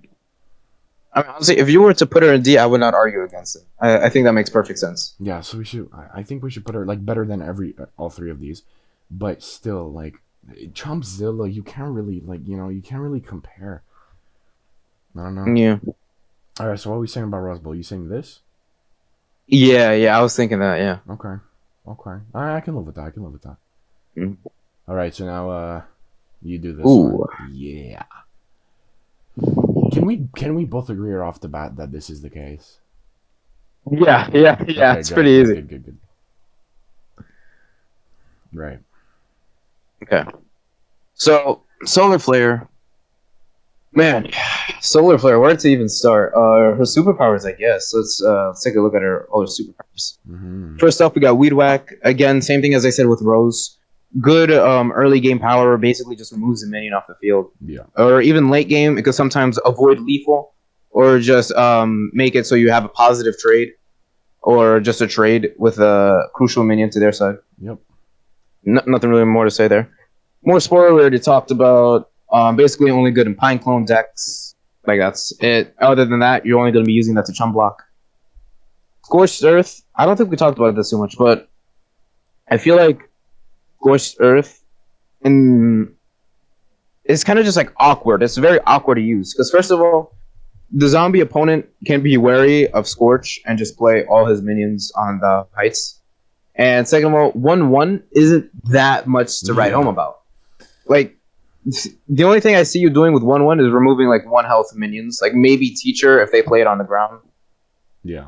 Or like a dry mini ninja on turn 1 or something like that, like something stupid like that. But other than that, it's just a very awkward ability to use. It's not really that good in the majority of situations. Right. But sometimes it does help out, make like a trade or something, Yeah. Not too bad. Her superpower, though. Oof, man. Her superpower is like on like completely opposite spectrums. Yeah. Like, if you start out with this, it's going to be amazing. It's going to be phenomenal. But if you get this at like turn 4, it's basically useless. Like, there's not much you can do with it. Like, if you get this early game, it's amazing. Late game, it falls off hard, like really hard. But the 2 damage is still useful in a lot of scenarios. Yeah. And then, you want to talk about her decks? Sure. I mean, there are very popular decks for Solar Flare. I think she has one of the most popular decks in PvZ Heroes, apart from like Cycle Cap and stuff. Aggro Flare. I mean, it has to be said. It's one of her best, if not the best deck that you could go with her. Basically, the whole point of Aggro Flare is to finish off the opponent by turn like 5 or 6.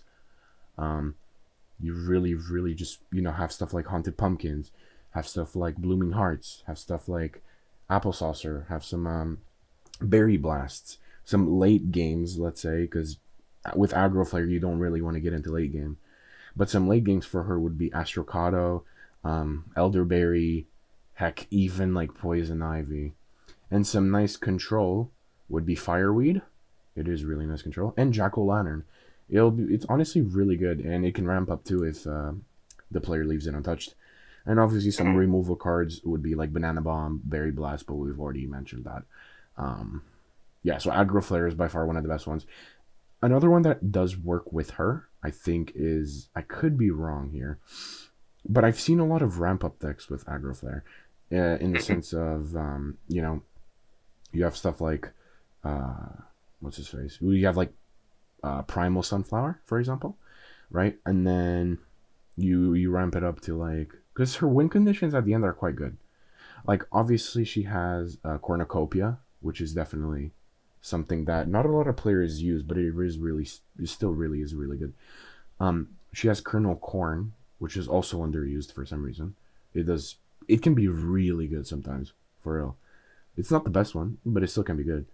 Dandelion King is also pretty good.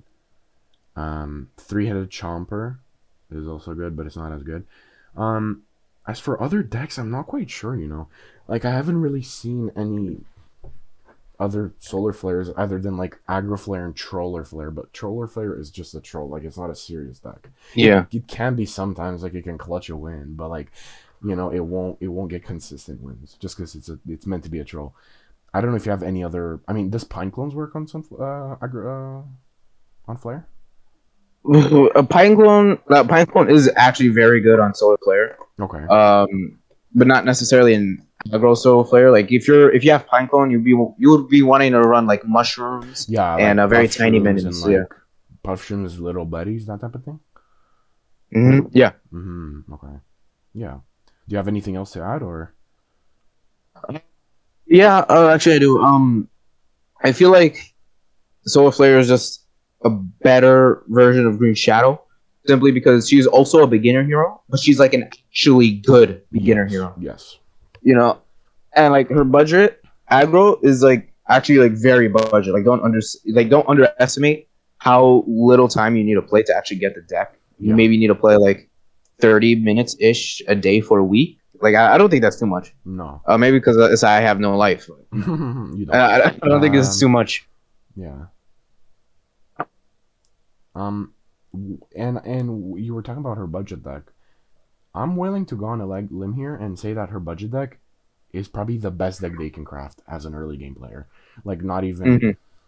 You mentioned that, like, it's not even close. Aggro Flare can do so much, especially in early game, to, like, the first 10 ranks, first 20 ranks even. Like, I could catch some people off guard that don't have any counters to Aggro Flare, Yeah. So yeah, S tier definitely. Not better than any one of those 3 S tiers, though. Definitely not. Because, I mean, Aggro Flare falls off once you have... I reckon Impfinity beats Aggro Flare, eh? Really, there's a lot of factors. Like, as an Impfinity player mainly, I've come across Solar Flares where I've won on a line slide, or I've just barely won. I feel like really it's down to RNG and who gets the best starting hand, who gets their super first, stuff like that. It's a very close matchup indeed. Yeah. It depends on like other in-game factors. Yeah.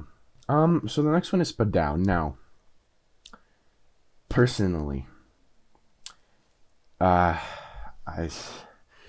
he's bad. He's bad in my eyes. I know a lot of people disagree with that because there's some really cracked Spudow decks out there. Okay. I know there's some really cracked Spudow decks out there. Just let's talk about his powers, okay? So before we do go into powers, though, let's talk about the classes.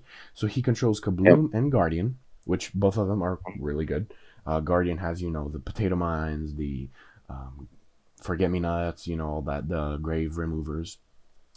And Kabloom, obviously, Kabloom is well known for just doing, I think, lots of damage, right? Like, you have the mushroom synergy, you have berry synergy, you have a lot of stuff. And for his powers, he has Bubble Up, which move a plant and it gets +4. this could actually be quite useful. For like, you know, if you put something in lane 2 that you want to defend, and then you have like a WallKnight in lane 4, you can bubble it up in lane 2, and then, you know, it gains extra HP, and it's pretty free. Like, you know, it's quite Yep. good. Stormfront, it's awkward. It's good, but it's not like, oh my god, I'm gonna, you know. Rain is okay. Meteor Strike, however, is probably one of the better ones, better abilities that he has. Do 3 damage to a zombie. It's quite cracked early game. It could get rid of like something like a con man, you know. It's quite good.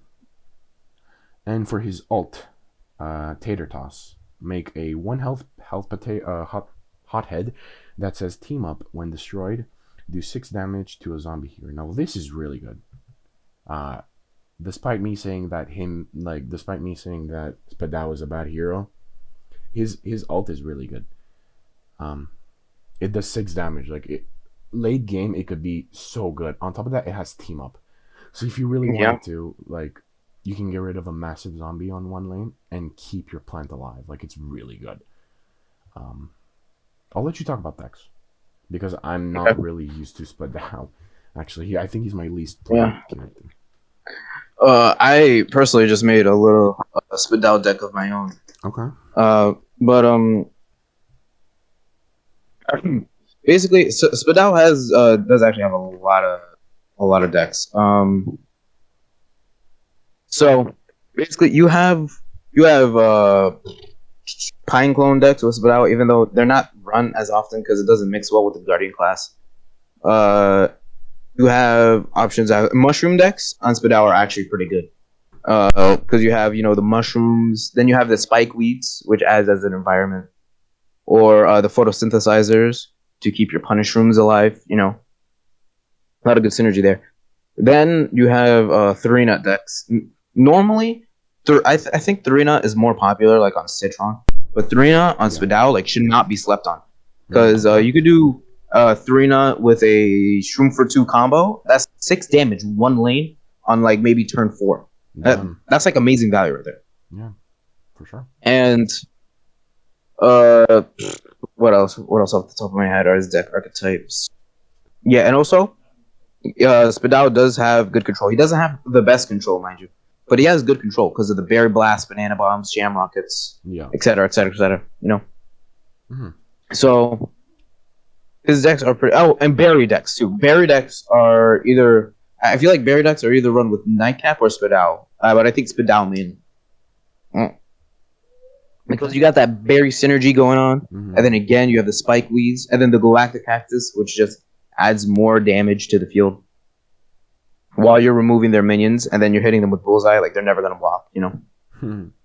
So all around, just good synergies right there. Yeah. And so like, obviously, I feel like Spudow is one of the hardest heroes to like make a deck for, because his synergies are very subtle in a way. Mm-hmm. So he's not an easy hero to pick up, is what you're trying to say. Basically. Yeah. I mean, his powers make it easy to remove minions, but that's about it. Like, it's not like Captain Combustible where you could just throw in a bunch of 1-drops and just like call it a day. Yeah. Something. Yeah. And like even for like the stealthy class, really all you need is Headstone Carver and a couple gravestones. Like you don't even need pirates, just a couple gravestones and you're fine. Yeah, you're chilling. But with Spudow, it's like his synergies are very subtle, man. Like you got to find them out. Like in 3-nut decks, you almost always have to have Velociraptor, the radish things that multiply. Those, you have to have those. But normally, like it just wouldn't hit you, you know, because they're both 3 costs, so it's not very on curve. Mm-hmm. But you could do something where you could place a 3-nut turn 3 if it survives turn 4, the Raptors, and then Shroom for 2s. Then you have 4 minions with 3 attack. And that only charges the block major twice. Damn, it's crazy. Mm-hmm. So the reason why I've been saying that Spudow is a bad hero is mostly because the players that I go versus, like when I go versus a Spudow, I'm like, okay, this is gonna be an easy game, just because they're all over the place. Spudow players, or at least the players that I've went versus. I know there's some really good Spudow players out there, and I'd be scared. However, that's what I'm saying. It is a hard hero to pick up, for sure. So that's why I've been saying he would be a bad hero, quote unquote. But if he's mastered, he by the looks of it, he'd definitely be up there. Yeah, definitely. So you'd say what? Like I A? think no. I think A is a bit too generous Okay, okay, good. because he dies to the crazy class pretty hard. Mm-hmm. Hmm. I'm thinking like B, like number one and B. That's what I'm Okay, thinking. okay, yeah. I can dig that. I can Yeah, dig that. you agree with that? Yeah, for sure. Okay, so now you talk about my main, which is quite funny. But I'll correct Yeah. you if you Oh. say anything wrong. All right. Okay. All right. So, Super Brains. Let's go over his powers. Let's see that sexy man. Young First, he God. has telepathy. Again, as we said, not bad to get turn one. Just for your Yep. card draw. Moving on. Cut down the size. Again, just a recap. Cut down the size is not good when you get in your starting hand, Yeah, mainly it's because cringe. plants that are 5 or more get played way late in the game. So if you start with this, you basically don't have a superpower until like turn 5. Yep. Well, Super Stench is like one of the best powers in the game. Like this power is amazing. Yeah. Like we said earlier, because I keep forgetting, like we're repeating stuff here. You could use it to remove one crucial minion or an entire field of minions, and it always gets you that value, always good trees. Mm-hmm.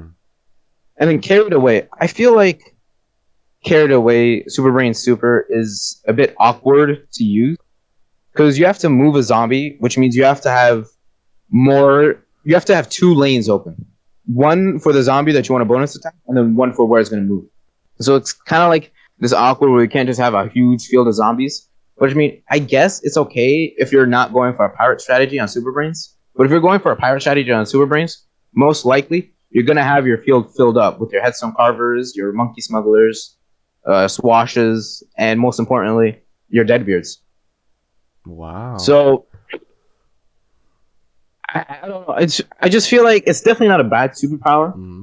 but it's just so awkward to get right to like get full value out of it because of the strange requirement of needing to move a zombie. Right.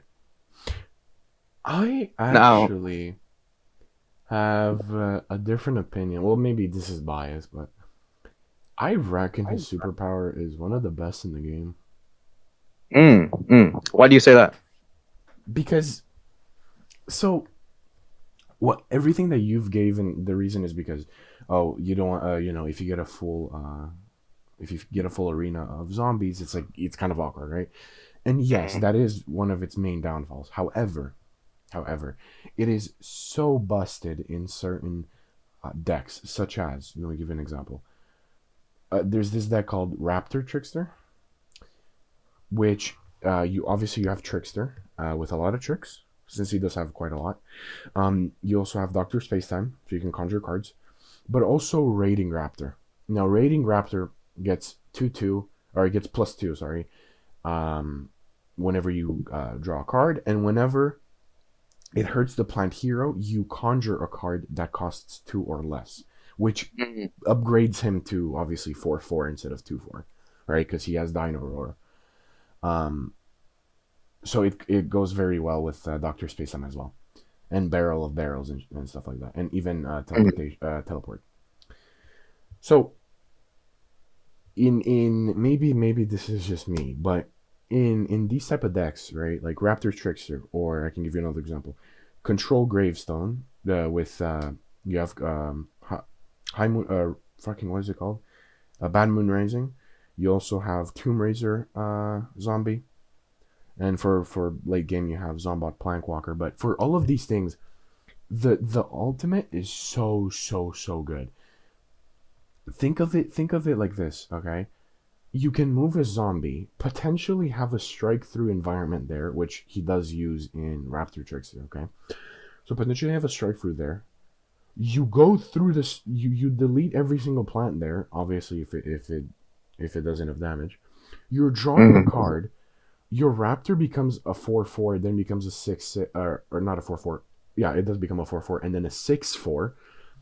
and then you're just so high up there, and it's just like you can even get your zombies out of sticky situations. Like if my Doctor Spacetime is battling like I don't know, fucking I don't know, like a hot date, yeah. Like I'm putting my Doctor Spacetime, he put a hot date there, okay. I can move my Doctor Spacetime to a lane, to a different lane, do a bonus attack, draw a card, get that card one cost less, and I did 1 damage, which is not a lot, but that's why you use Super Brain's power early game. A lot of people think that late game it's good, which don't get me wrong, it's also good, but early game it's busted good. It can get you out of sticky situations and it can get you on top very fast. That's my reasoning to why I feel like it's one of the better superpowers in the game. You definitely do have a good point because it is a win condition regardless. Like you said about the Raptors, you could have a laser based alpha in a different lane Oh that's yeah. empty, you know, and bonus attack that. But for early game value, I really don't know because I feel like it would be better used like as a win condition, you know, for something to win with. Right. Since you know you're already brainy, so you have strike through, you know. Mm-hmm. I mean, yeah, that definitely it's definitely something that works too. And I mean, you know, if because I was thinking about okay, well, what if my all my lanes were filled with zombies, right? Then what do I do, right? Because you brought up that point, and so I wanted to like, Yep. you know, that's why you use it in early game. However, with Raptor Trickster, you don't have many zombies. You quite literally only have 4 plus teleportations.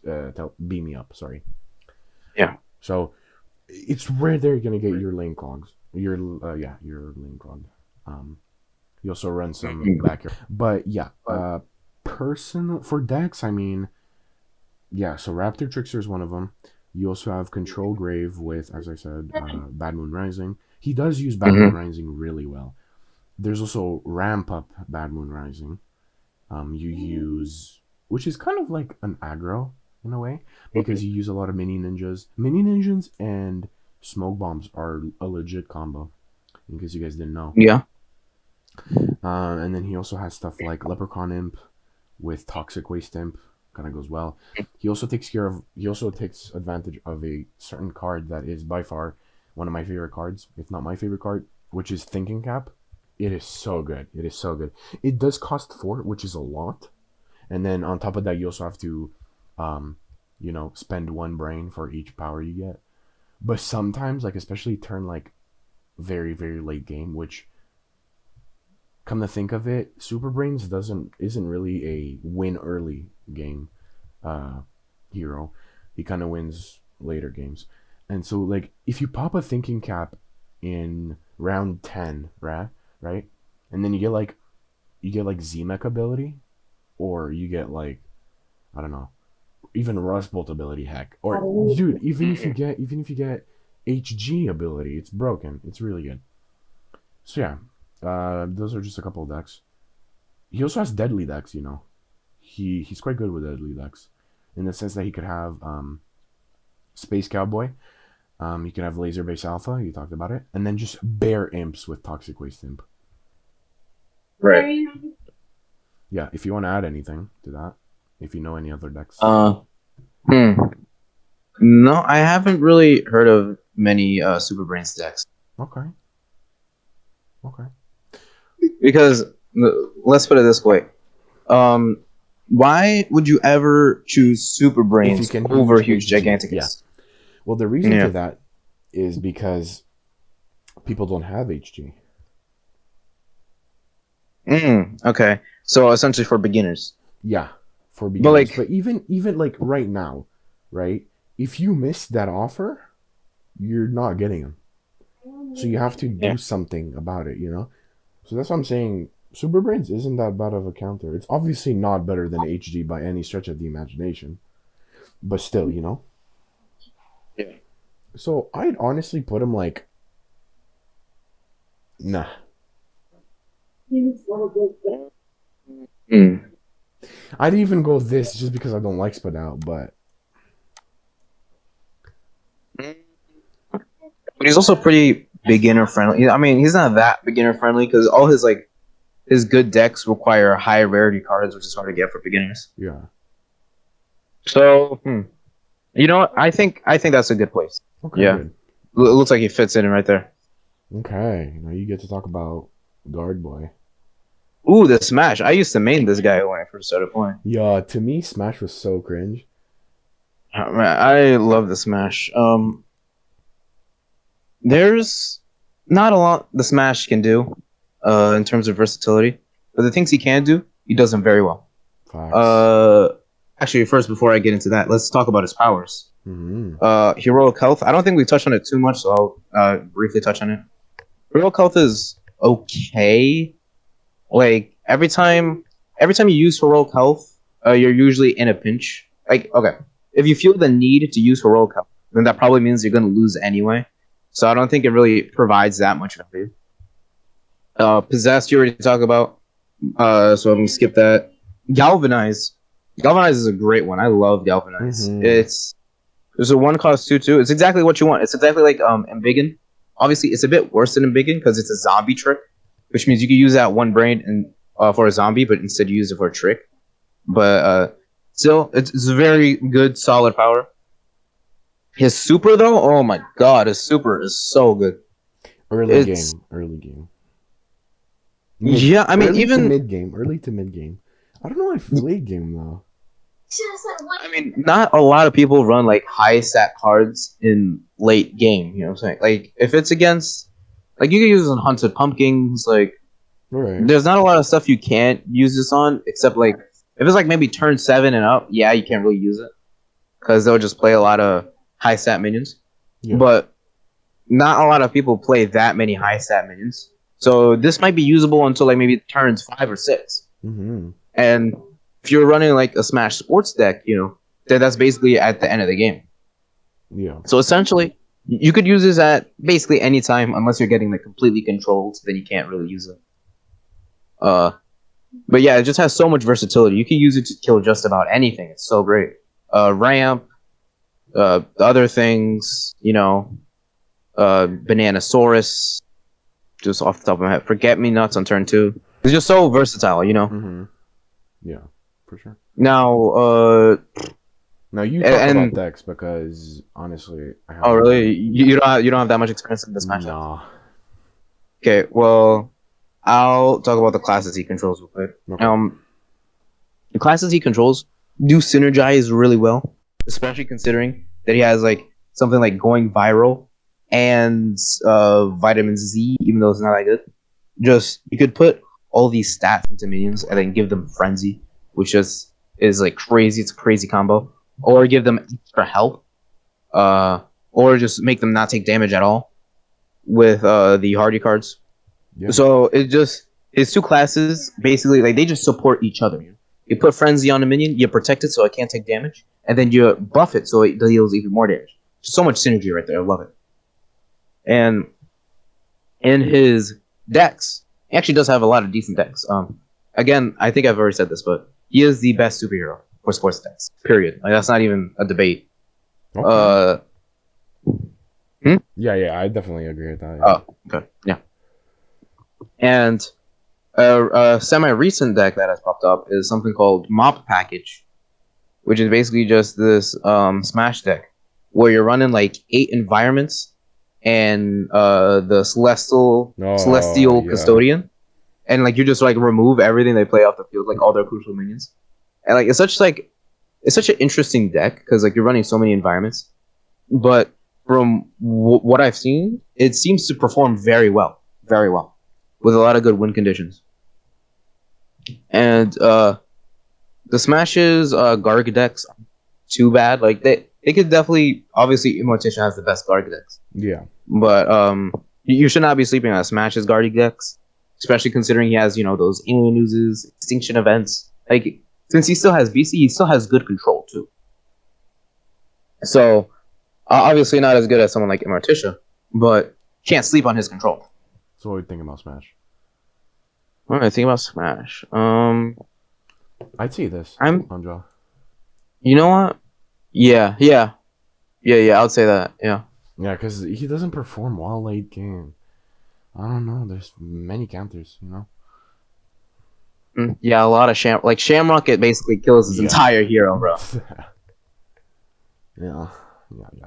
So Okay. yeah, I'd agree with that. I would agree with that. Now, my plant main. Yeah. So, this is right up my alley. So, WallKnight.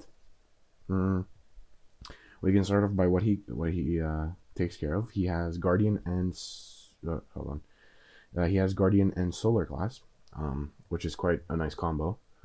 Do you want to talk about the decks or just later on, obviously? Uh, we'll talk about the decks later on. Yeah, Okay, cool. because I feel like you would also have a lot of input on the decks. So Right. So just to talk briefly about his powers, he has Geyser, Geyser is something else. Geyser, which is quite good. I really like Geyser, especially in heal decks, which I'll briefly, or actually, I'll go in on heal decks in a bit. He also has Nut Signal, which I don't think we talked about Nut Signal, did we? I don't think. no, actually, It's you make a walnut, which is always nice, and you draw a card, which is a very cool added bonus. I feel like this is a power. Correct me if I'm wrong, but I feel like this is a power where you can use like at any point of the match. Honestly, like to me, it doesn't really matter if you use it turn 2 or if you use it turn 8. You know, because having something that could suck up damage yeah, unless it strikes through is really good. You know, so it's always something nice. He also has Bubble Up, which again we've talked about. I guess it could get you out of sticky situations. It could get your plants out of sticky situations. Um, but you know, it's not like oh my god, it's whatever.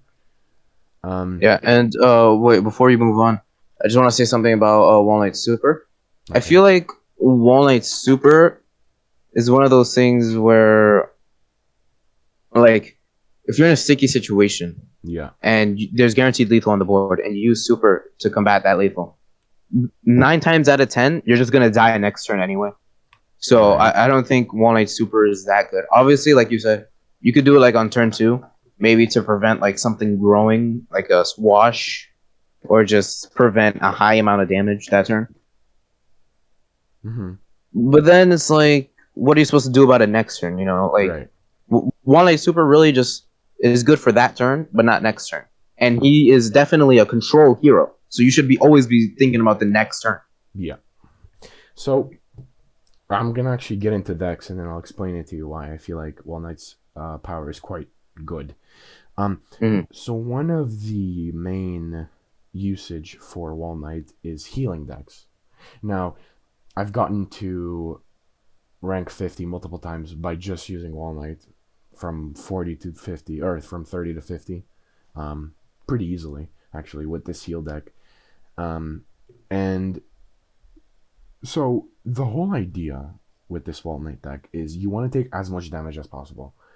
Now I know this sounds bad. Right? I know you're probably like, okay, well, if I just let them ramp up, then like, you know, I'm just gonna die anyways. Well, that's why you have stuff like Shamrocket in there, right? Take Yeah, care of those big ass minions. Um, and so the whole point of this deck is to take bits of damage at a time. Obviously, if you take like 10 damage out of nowhere, that's kind of bad. But if you take like, 2 damage here, 2 damage there, that's okay. And then you have catch up mechanics, which are definitely really good. Um, the more minions the guy has on the board, the zombie has on the board. You also have nice synergy between Pepper, or Dr. Pepper, and Little yeah, Buddy. And then the main bread and butter of this deck is Heartachoke with Venus Flytrap Planet. Sorry. Um, so the whole idea is to put a Venus Flytrap Planet, and then put a Heartachoke, put a Little Buddy, and just watch you get like stupid amount of health while he's receiving stupid amount of damage. Obviously, if he's gonna proc the block, like if he gets lucky and he goes like 3-3-3, then you know that's unlucky. But most of the time that won't happen, and you can recover. Like I've recovered when I was like 1 HP. I've went all the way back to 30 because it has Astrovera. Like Astrovera with a Heartachoke and a Venus Fly Planet, like it's stupid. You do 10 damage. Like that's stupid. That's stupid. He also has Poppin' Poppies in this deck. yeah. And just in case it gets really bad, you can use Cornucopia. He also has Allosaurus, which Yes. that is really good, right? Every time you draw a card, it heals everything for 1 HP, hero and plants included. So that works very well with Pepper. Very. Very well with pepper. And to top it all off, something that not a lot of people use is Sunstrike. Sunstrike in this deck is really good because you're healing while also doing really good amounts of damage. Like you can get on this deck, you can get a pepper to 20-20 easy. And so the reason why I say that this deck is really good is because you can use his power to like stall. You can literally just pop it without putting any plant on the board, and just stall. And then so then next turn they can't play anything for zombies, right? If you know that they have like very good endgame zombies, you can pop your thing in like round 8 once their field is filled. You can pop the ult. They're not ramping. Their zombies aren't ramping. You're getting a free card, and on top of that, you're stalling. So then next turn, I can pop an Astrovera with like, you know, whatever, and then boom, I'm back up at 20 HP. I'm back up 30 HP, and he physically can't add zombies because he's just stuck there. Obviously, he can use tricks, but like in very much endgame, what tricks does he have that are going to be good? Like Bad Moon Rising, I guess, but like, you know, there's a bunch of heroes that a bunch of super or a bunch of zombies that don't have many tricks. So that's why I feel like his super is quite good. He also has root decks, which are quite good. I mean, I would say like root decks are good for the lower ranks, like maybe silver, maybe diamond. He has gold. He has good WallKnight synergies in the sense of like, you know, this is quite early as well, but just Spineapple. You know, Spineapple with like, you know, walnuts and shit. But that really is early game. He also has Forget-Me-Nots, which is another very cracked card. But he also has Pecanolith, which is quite good in certain decks with all these nuts and shit, you know? And Pecanolith has a nice synergy with Smackademia. Smackademia. Which one is that? The one that the flying one? Yeah, that gives every single nut +2 health. Oh yeah. No, I was gonna say how Pecanolith has good synergy with just a solar class in general, or with Geyser that WallKnight has, because you could heal all your guys, essentially giving them more attack. For sure. Yeah. So do you have anything to add on those decks? Yes. Because have you mentioned ramp decks? I think like 1 or 2 words, but I haven't really went into it. No. Yeah, because I feel like WallKnight's ramp decks are very good. I would say Solar Flare, Rose, and WallKnight are the best heroes for ramp because their ramping cards are so good. Like for WallKnight, you could ramp up to more heal, or to just large stack cards like Gravitry, or Soul Patches. You know, just stalling the game. Or you could ramp to like things like removal, like 3-headed Chomper or Cop Cannon. Yep. So in terms of ramp, he's very good at that, and control. He's the best control hero in the game. Oh yeah. Like I don't think anyone could argue against that. No. He has his hammers, his squashes, shamrockets, small removal with the spike weeds, Galacto, which is the small removes other small minions. Like it's crazy his control, really. For sure. Though he does have a lot of things he's good at, but he's basically only good in like late game stuff. Nothing like early. I mean, no, yeah, sure. WallKnight aggro does exist, but other heroes do it so much better. Yeah. For sure. So what are we saying with WallKnight? I'm saying A above Boogaloo. I'm actually quite happy with that. Oh god, yeah, this is very good in control. And I hate this hero too, but I'll let you speak on it. I hate him. Oh man, Z-Mech. Okay. Because his ability just makes him this. Like just his ability makes him that. Like I don't know. The funniest things is there was a time in PvZ Heroes where people really thought that Z-Mech was like a subpar hero, or that like he just wasn't as good as the others.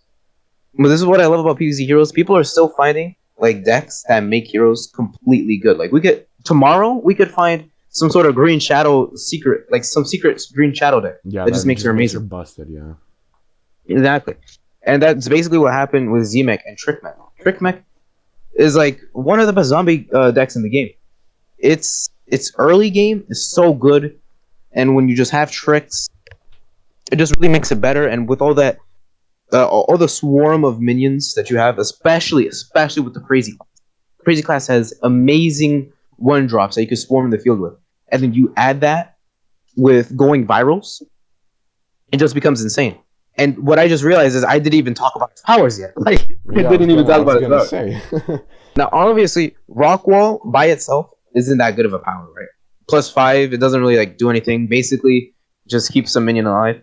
But in Trick Mech, Rockwall is like one of the best powers you could get because it adds survivability to your teacher, which already does not have much survivability because of its 1 health. So it's very good with adding survivability and so good with teacher. So good with teacher. Then you have Brute Strength. Brute Strength we already talked about, but basically just the damage is so good. If they have like an available lane, you Brute Strength it. That's so much damage right now. And then Electrobolt. I don't think we touched on it too much, but basically, Electrobolt is just a solid power. It does what it needs to do. It reliably kills a minion. Like that's it. That's all it needs to do. Now his super. I don't know if you remember this bit, but Missile Madness actually used to be that he did 3 damage and 3 random lanes, but they changed it to what we have now. And what we have now is an S tier superpower. Really, it is so good. It not only removes 1 minion, but most likely than not, will remove all other minions on the field. Like this one superpower is why you cannot play Cycle Cap against Z-Mech, because he will just erase your entire field. And even if you only get 2 plants with this superpower, 1 for 3 and 1 for 1, it can still be like an amazing trade. It can still be really good.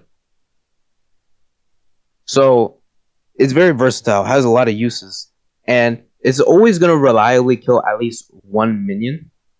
So all his powers are at least like his worst power is Rockwall, and that's like average. Like that's an average. But Brute Strength, Electro Ball, and his super are all like S or A tier powers right there. So he has a great power kit. His decks, like I've already talked before, Trick Mech is amazing. His sports decks are also good because you add sugary treats. My bad. Sugary treats to sports decks. It's like it's amazing. It's a great combo. You add that extra damage that's needed, that extra aggro.